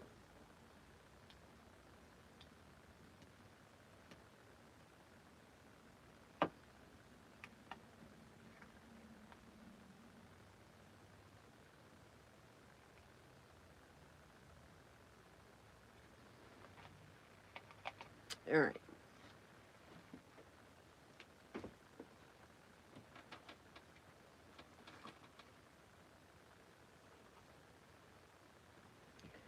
You're going to try to use up this horrible double-sided tape. I don't know where I got it. It was horrible. It sticks to everything.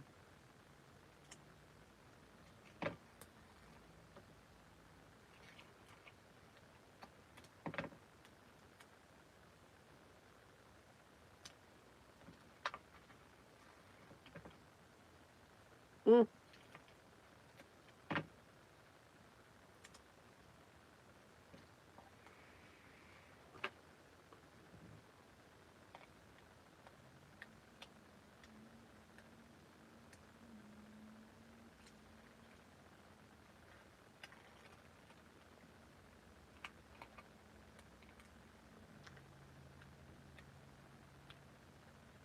Ugh. So again, just use your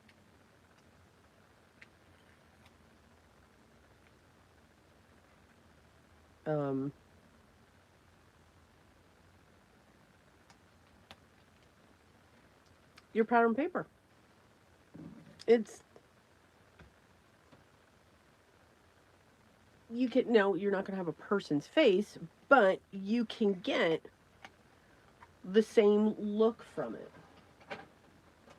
You don't have to have specific types of ephemera. All right, this one I can get my hole in.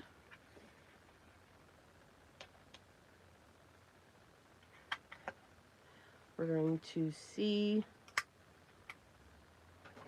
if we're just going to call them the frozen tags. So there's that one. And again, it's got blue and the brown. Why not?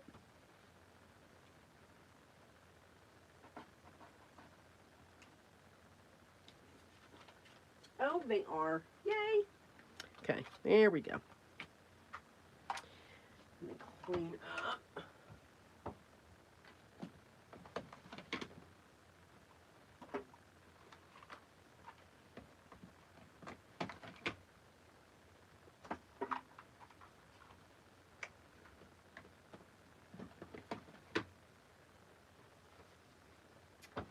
Alrighty.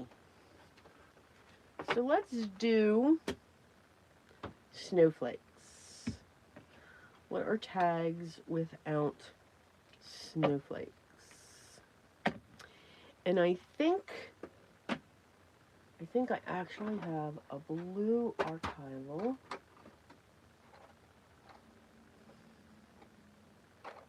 I do.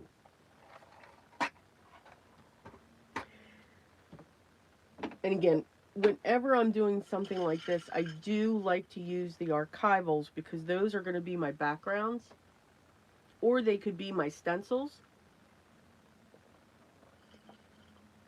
And I know that ink won't shift.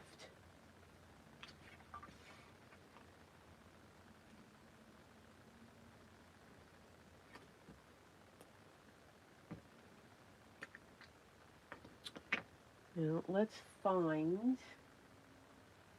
a sponge.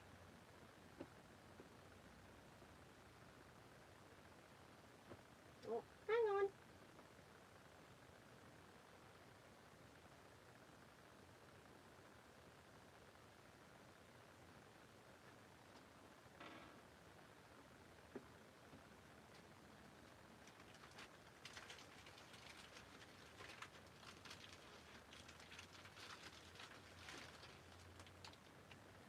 I have no idea what I did. Oh, that's funny. With my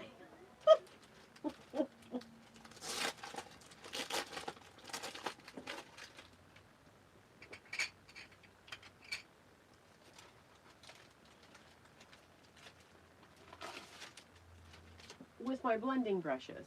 Oh, that's, or my blending tool. You know, the original tool. The one we love.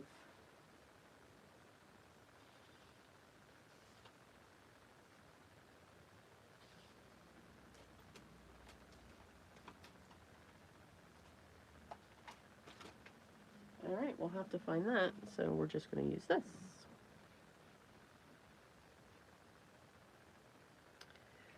Just to get a little bit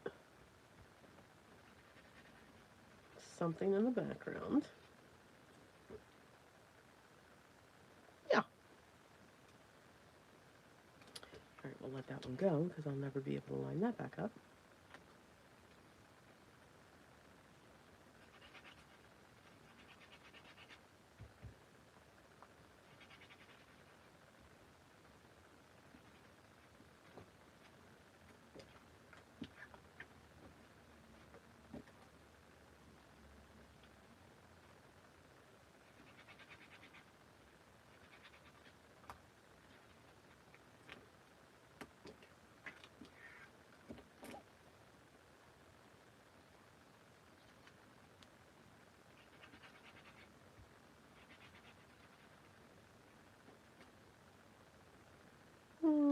Let's just put some up in there.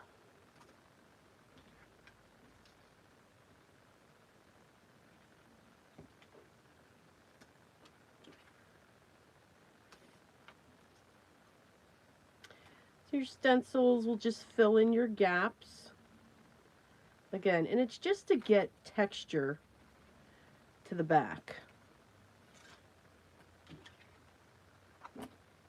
Whether it stays, whether it's visible, that doesn't matter. Okay. So now let's pull in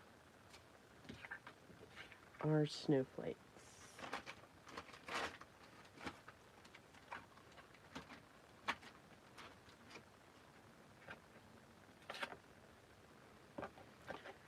Okay, so these aren't imprinted there. All right, this is old. This is because it's white, and it's called Grunge Flakes. Yeah, this is 098.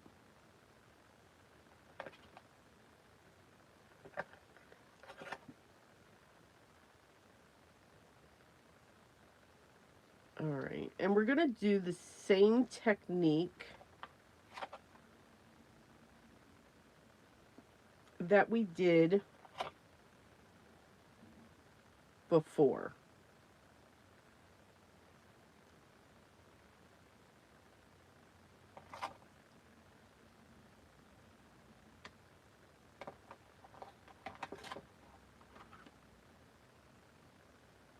And I'm just placing those around just to get a feel for where they're going to go.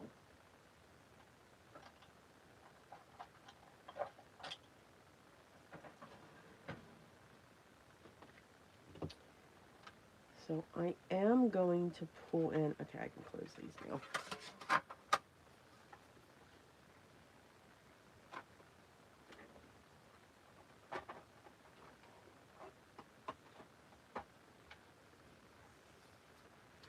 So we're going to go with blues and purples for these. So yeah, these are going to look like, but I think they're fun colors. You know, I love the traditional, you know, red, green, gold, ivory, navy blue. Absolutely love those colors. But we don't have to always stick with those traditional colors. We can go off into different ones.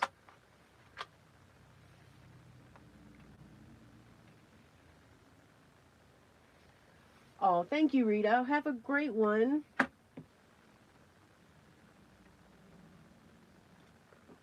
So going off into, you know, different colors or different ways is kind of fun. What do I have on that stamp that I never cleaned off? All right, so you've got to go dark.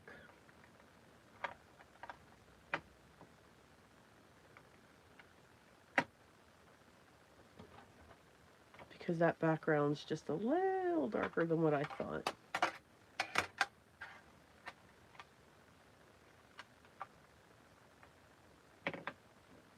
So I've chosen Uncharted Mariner, Chip Sapphire, and Villainous Potion. Those are the three colors we'll choose. And again, we're just going to do the same thing. We're going to dip down, tap off, and we're going to go onto the side. Now this is a bigger image.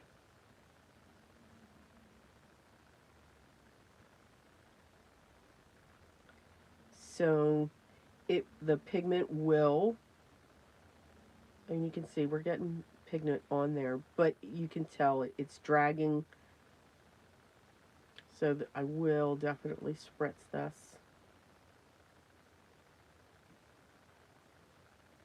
And again, just once.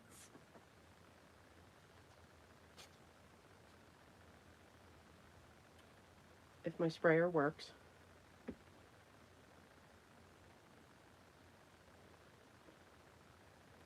All right, let's see how this goes.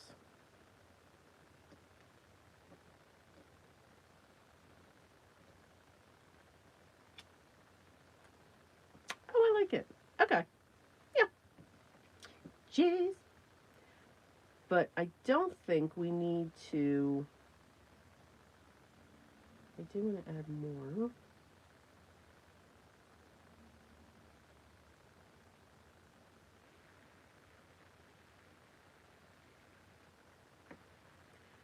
I'm going to put this one on another one.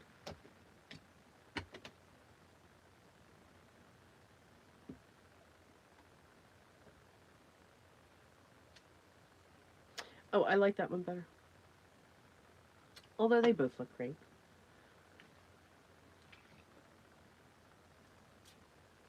And I think I'm going to come in with Uncharted Mariner. We're going to mix our colors.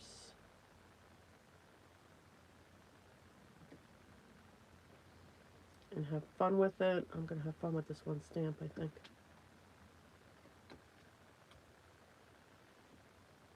I think this is going to create more of a background. So we're going to do different techniques when it comes to this. It's not coming out what I was envisioning, but that's okay.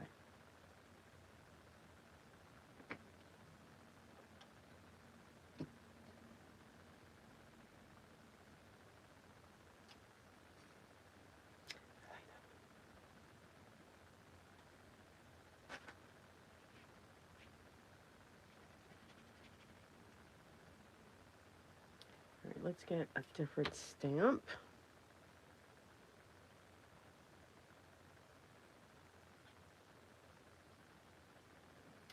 And let's try, I really want the Villainous Potion to work.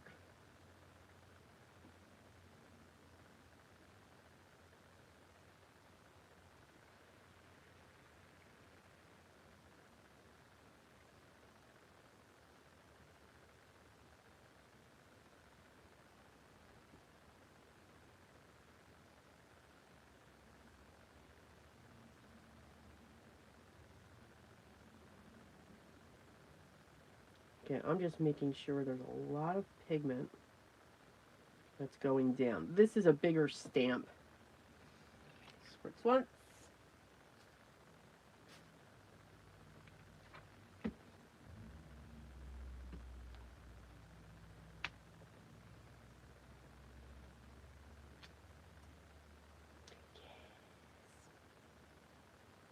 Let's come in with Chip Sapphire. I don't know what that one's going to do. Or I don't know what that color's going to look like. Let's say it that way.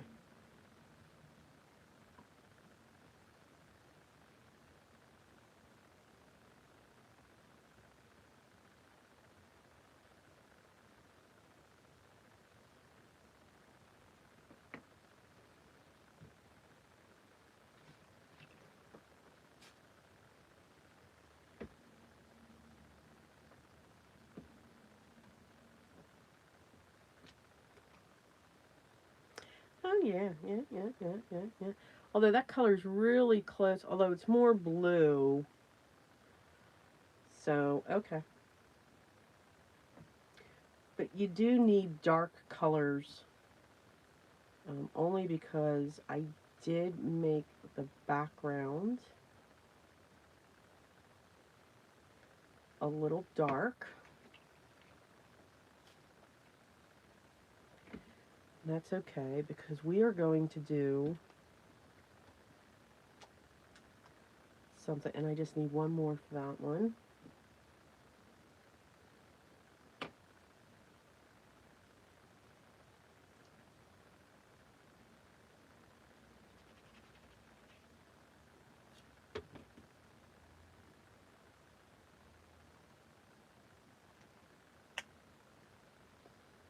This one's really detailed.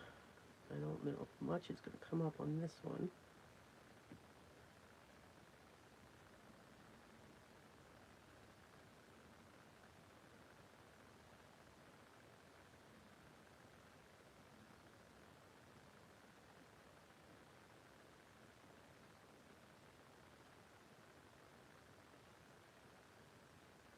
Oh, and I'm running a little longer than normal.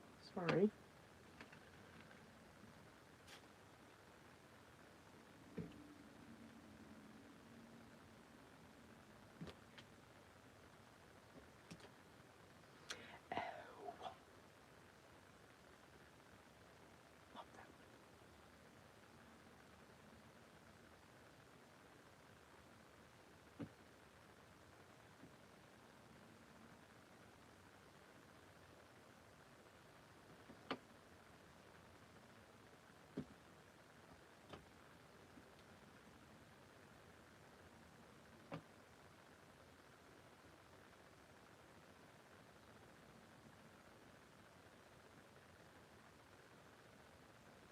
just going to mix the purple with this one.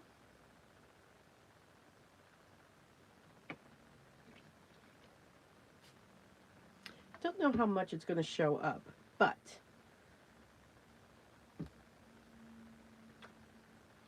it showed up just fine. All right, so we're going to stop there.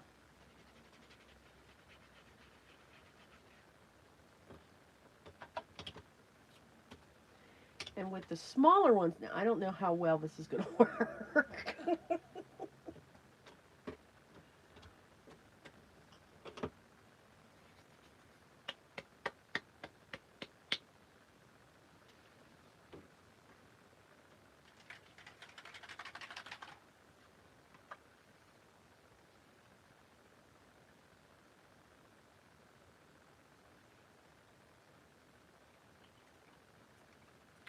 So I'm going to put on my mat some picket fence.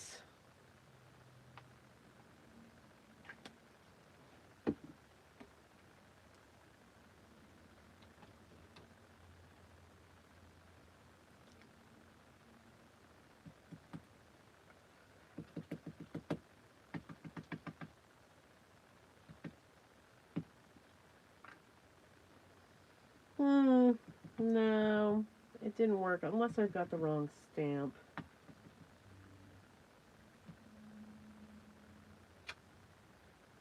Okay, it works somewhat. But you want something that's water soluble so that you can clean the stamp. That's too detailed. Let's go with this one.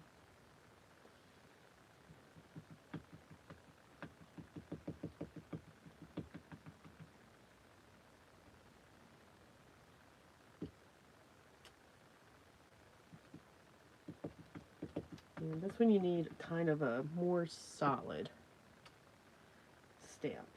And it works. And then you got to keep tapping off because you get puddles. So stamps definitely needs to be more solid.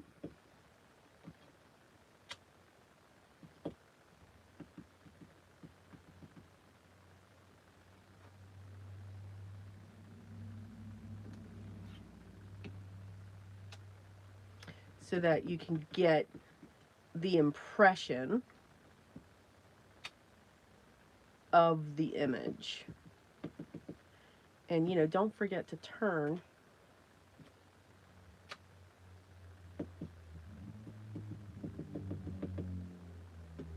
your stamp so that you get, okay, it's stuck.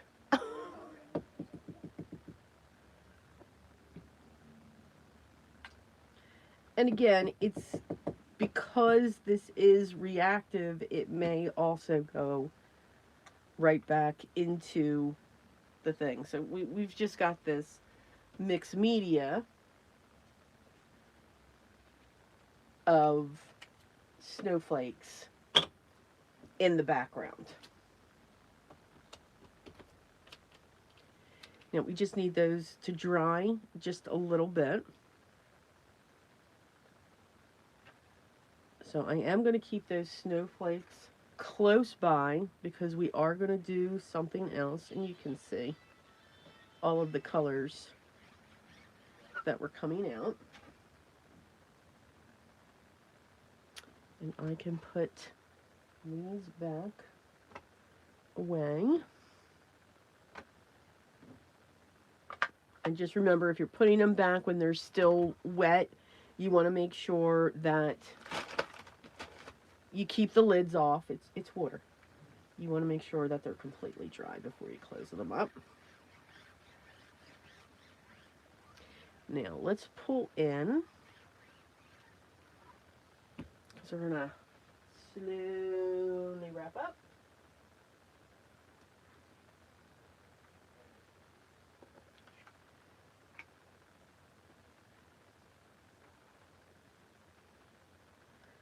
Let's put our sentiments on that.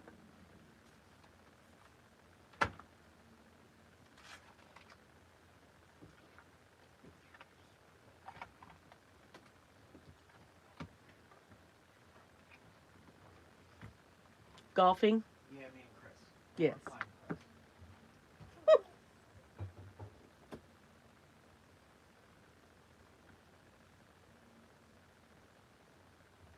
Now I'm going to stamp that in black because we have enough gold. Hi, Heidi. You snuck in there.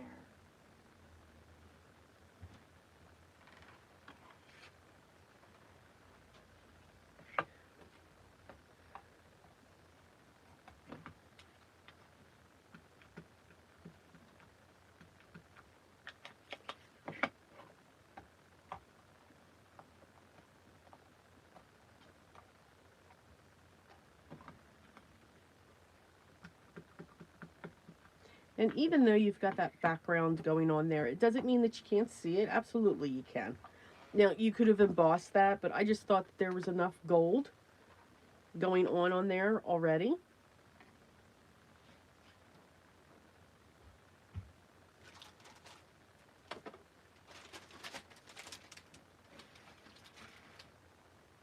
I'm really concerned that I can't find my blending tools.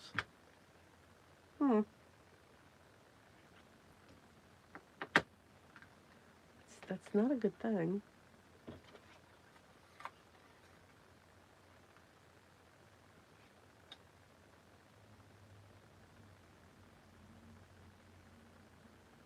Okay, that's where it's going.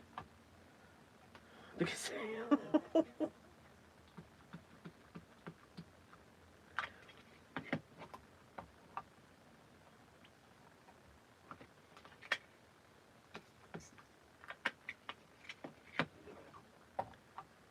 one last time, so that one's finished up. And then on the back, I'll just add, you know, I'll cover this up somehow.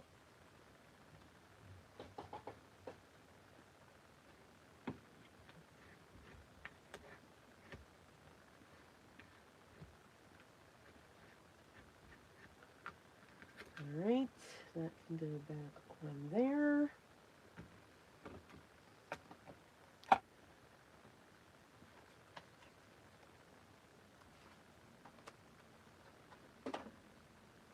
Okay.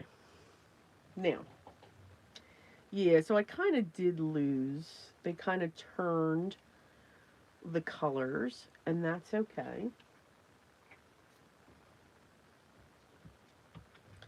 So I'm just going to take a towel so that we don't have to wait for them to dry. And what we're going to do is now we'll be able to add all kinds of heat embossing with the smaller ones.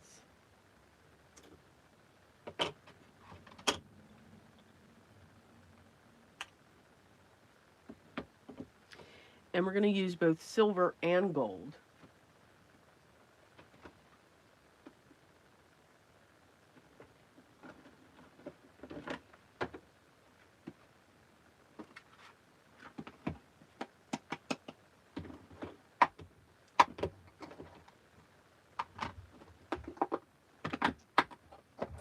We're going to get that ready.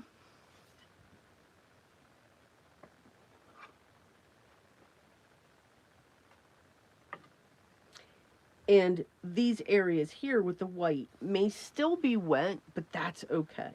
Well, at least for me, it's okay. So we're going to stamp one there. Stamp one here.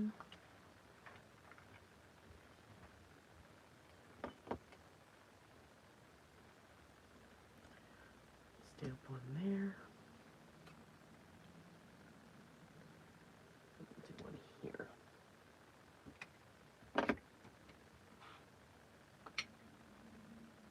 Because again, these are grungy.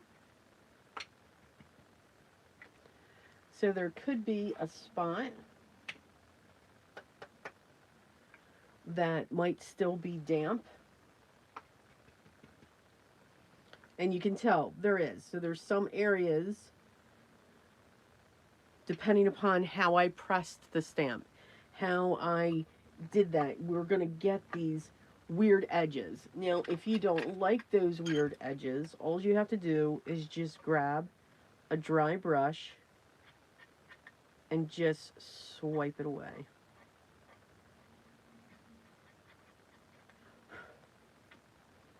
So then that one's just a little bit clean. But on some of these, I do like that because that is kind of the grunge that you're pulling in. But if you don't want it as prominent, then yeah, you can just get rid of it. All right, if you want to turn your volume down, I'm going to turn the heat gun on.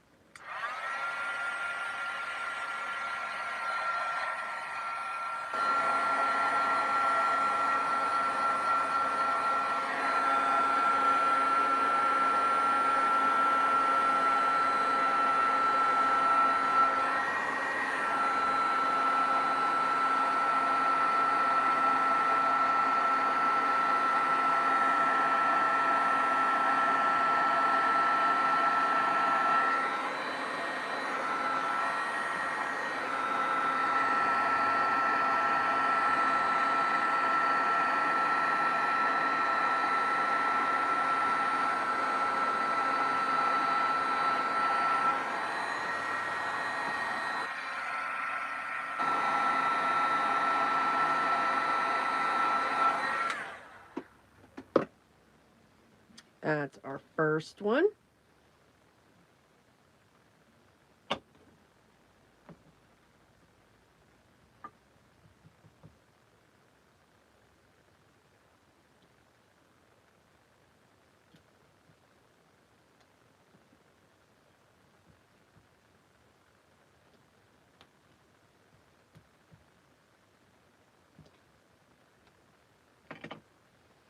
And now we'll come in with the silver.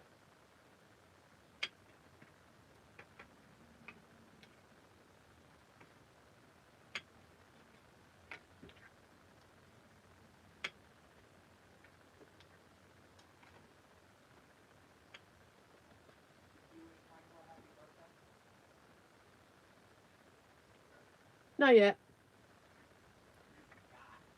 No, I didn't.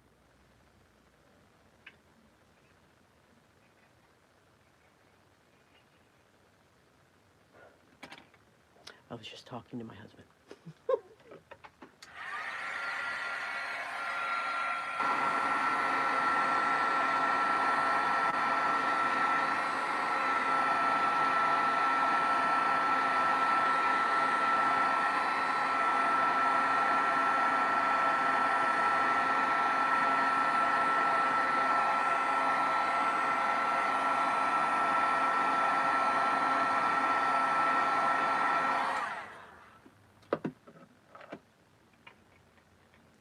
So you've got your gold and silver. So here you're just putting layers upon layers on your tag.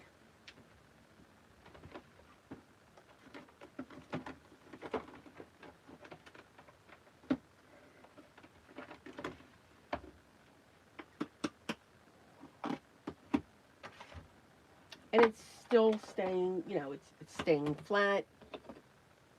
And now we'll just do this last one.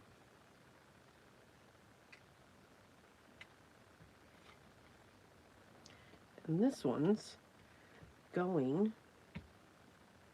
to be white.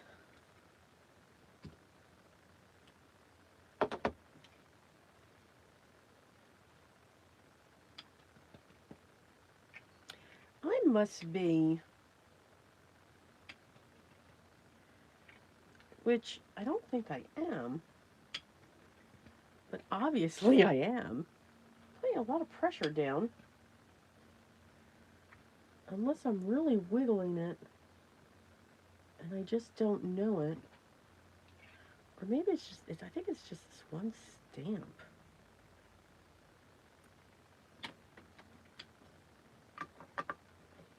I mean, don't get me wrong, I love ghosting. Well, this ghosting. Let's rephrase that.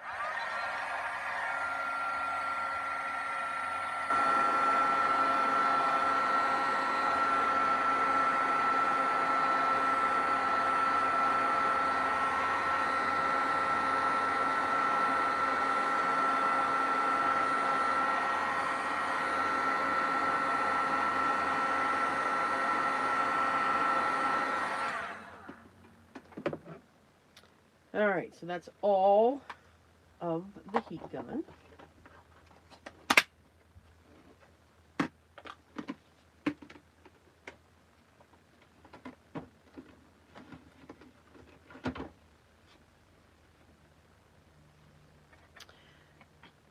Alright, and then the last thing that I want to do to these, and then we can call those done.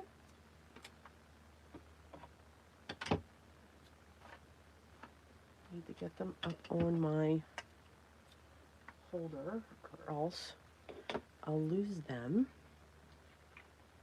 Is of course our splatter. We've got to add our splatter.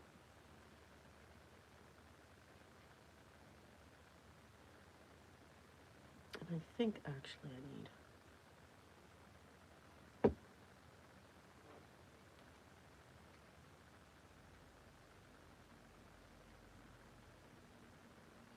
and before I do that,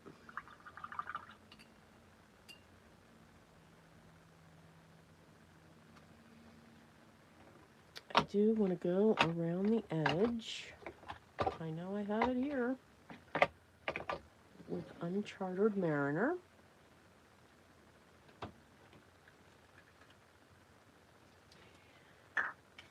Between Uncharted Mariner and Villainous Potion, they are just my absolute favorite.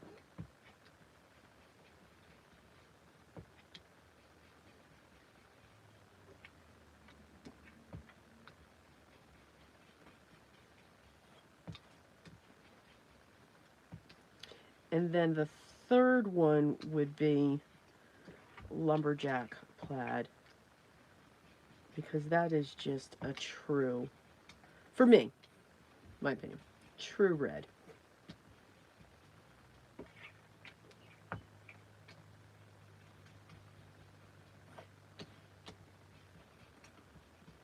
I think that's the quickest my husband has ever gotten dressed to go play golf. I just want to throw that out there.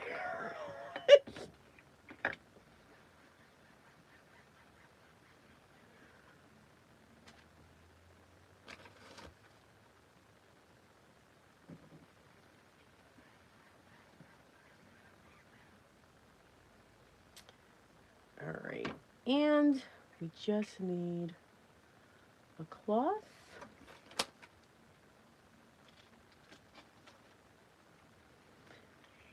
Because whenever you do that, you do want to just go over the embossed areas to make them pop out again. Even if they're on the edge, you want those to pop.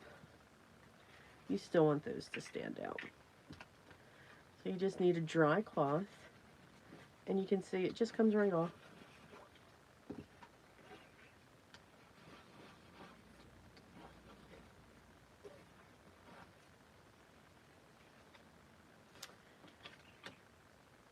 And now we splatter. We flatten these out a little bit.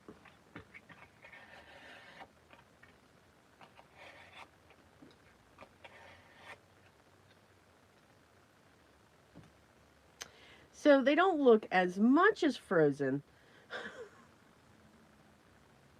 but they do have that feel.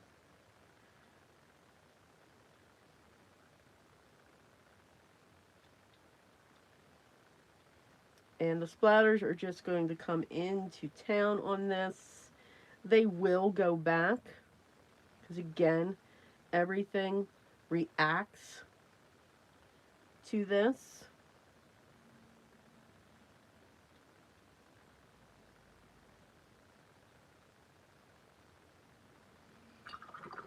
And for snowflakes, you can't have enough. Cannot have enough splatters. Now, after these dry, what I'm going to do is in the centers, I'm going to add a little bit more of glossy accents and then put glitter on top of those as well. All right, so let me move these And then we can look at what we created. And I hope you'll give some of these techniques a try. You do, I mean, if you are one to, and again, we all create differently. Absolutely. And to me, I think that's wonderful. I love the fact that we all create differently and all of that. And these some of these things, the grunge, it's not for everyone. And I get that. I absolutely get that. But grunge, a lot of times people, I think, when they think of grunge, they only see the dark and the dirty. Um, that's what they think of when it comes to that. And that is part of it. But we're making it look that way. So there's the difference, because we're actually forcing it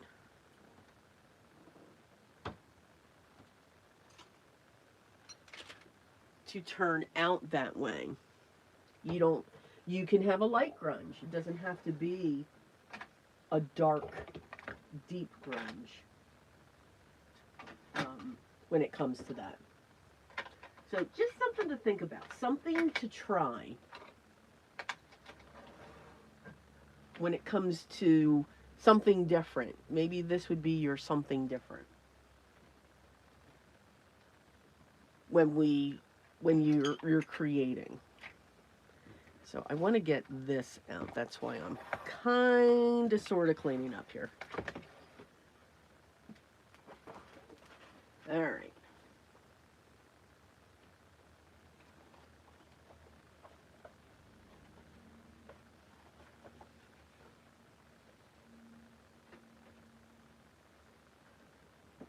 There we go. I had so many things out, but it was fun. Absolutely loved it.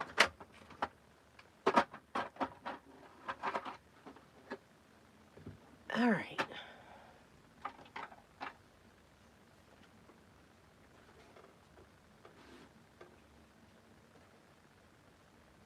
So here is what we created.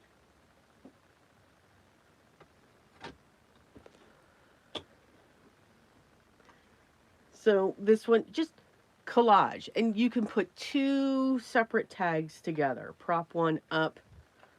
Again, have, punch the hole in there. Just going to come out just a little bit. But super cute. And again, you can put brown and blue together, brown and pink together, brown and green. You can put all of those colors together. Just have fun with it.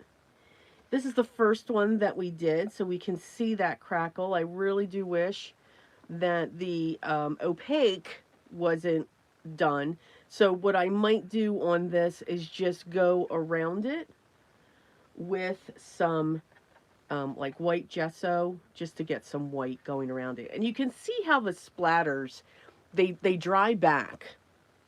Yes, they're on the hat. You can see them, but they kind of like blend into the background. So even though it looks like it's a blizzard coming in and the piece is getting covered, it really does dry itself back and lets the images come through again. But yeah, I am going to go around this probably with a white opaque paste just to come around. That's the only thing. I like the clear. I like it. But here are the two where we just did our stamping. We added a little bit of gold with some squiggle lines. And again, just use the browns. And again, you're just adding layers. You don't have to think about it. Just put your pieces wherever you want them to go. And we did two of those because I should have done two of those. But had fun with the pencils. This is really like the first time that I've played with my pencils, and I absolutely loved it. And then our not so frozen, grungy, um, just real. These are grunge, but it's not super. It's not with browns and blacks and all of that. You get the idea that there's snowflakes there, but they're kind of all over the place. We did a little bit of heat embossing with our powders with white, silver, and gold. We had fun with our pencils again, doing that watercolor to style stamping. Just all the fun. And then we just added our splatters, and you can see even on this one, they're just drying back. You're still able to see those large snowflakes coming in there. Okay, so just make sure, just give these a try. Again, it may not be you. This may not be your style, and that's fine. We all develop our styles when we create, and as we create, we find out and we realize, you know what, I really like doing this, or I really like doing this. That's great. But the things that you like to do can be incorporated into other techniques. Now, if you are that person where you're like, you know what, look, I just like this one technique. I don't want to get into it because, again, as we continue to get into techniques, okay, you're right. It's a cost. But what I will say when it comes to a watercolor pencil, you just need one set. Meaning, if you want to have the distress ones, great. Those are the ones you can stick with for everything. When you do watercolor pencils, these can be your go-to. You don't need a different set of watercolor pencils that look like colored pencils. These are watercolor pencils. Okay? They're woodless. All right? And it's a softer pigment, which is wonderful. So if you have these, you don't need the Derwent Inktense. You don't need the Faber-Castell watercolors or the Derwent watercolor pencils. These are fine. These will take you right on through. That's what at least for me, I have to be cautious with. Because we do run into, okay, I've got to have it all. And I get it. You know what? I get it. Been there. Absolutely. But you don't. You just need one type so that you can try it. And see if you like it. You never know. You may just like it. That, using watercolor pencils that way, may be the way that you now like watercolor. Maybe that's the way that you do watercolor. So I do encourage everyone, give it a try. Try to get minimal amount. You don't need a whole set, but a minimal amount to try something. Or if you know of a friend who has these supplies, they'll share. Say, look, can I just try these for, about a week or two? I just want to get the feel of them. Absolutely. And then you'll know, say, okay, yeah, yep, that's it. Yep. Mm-hmm. Mm-hmm. Then this way they won't collect dust. All right? So, again, it's just 3 different versions of grunge. Snowman was a light grunge, basically just the background and around the sides. The second set that we did, the brown set, they got a little bit more grungier, more brown, more blacks going in there, but gave it a soft watercolor look. And then actually, when it comes to the snowflakes, that was full on grunge. That was just slapping everything on, letting it layer, and let's see where we land. And I'm very happy with where we landed. So again, totally, totally different versions and different ways that it can go for you. But don't give up. Keep trying. You will hit that spot where you'll look at it and you'll go, oh no, absolutely not. Just keep pushing through. and it will get there to where you like it. All right.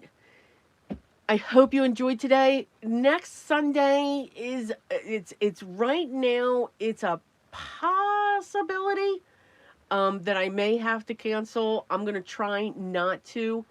If I do, I will make an announcement in the community post on YouTube to let everybody know that I will not be going live.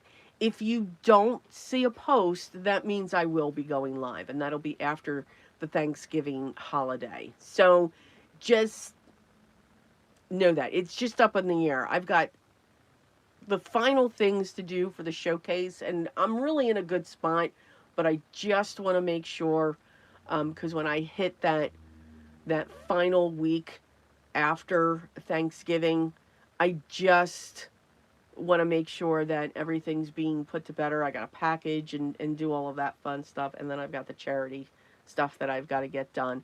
Unless I go live and you just watch me, do the charity tickets. But that could be boring. So, yeah, I don't want you to see that. So I will announce either Friday or no later than Saturday, 8 p.m. Eastern Time. All right. So if you see that post, that means that I'll be canceling. If not, nope, I'll be going live, maybe doing something real quick, just to still see you guys. The Podia posts for the community are going to be coming out this week. So we have the single tangle that came out there. I showed the card last week of the card that's coming out for Tier 1. Tier 2 is going to see another tangle and a project, a tile, with Flux and the second tangle that they get. And then in Tier 3, we completed a December daily using a 12 by 12 pattern paper collection. No dies, just had fun putting that together real quick. And a December daily, of course, is daily journal in the month of December from the 1st to the 31st. So if you're interested in that, join us in the 3rd tier. And if your interest is only in tangling, then join us in the 2nd one. But everything, tangling, some journaling, cards, techniques is all sitting in the 1st tier, which is free. All right, so I hope to see you there. I'll have that linked down below. All right, guys, take care. Thank you so much for being here. I truly do appreciate it. And I'm honored. I'm glad you're allowing me to be part of your crafty journey as well. All right, guys, so have a fun, crafty week. Continue to stay safe and healthy. And I will talk to you possibly next Sunday, but I think I'm pretty sure I will. Take care, guys. Love you all.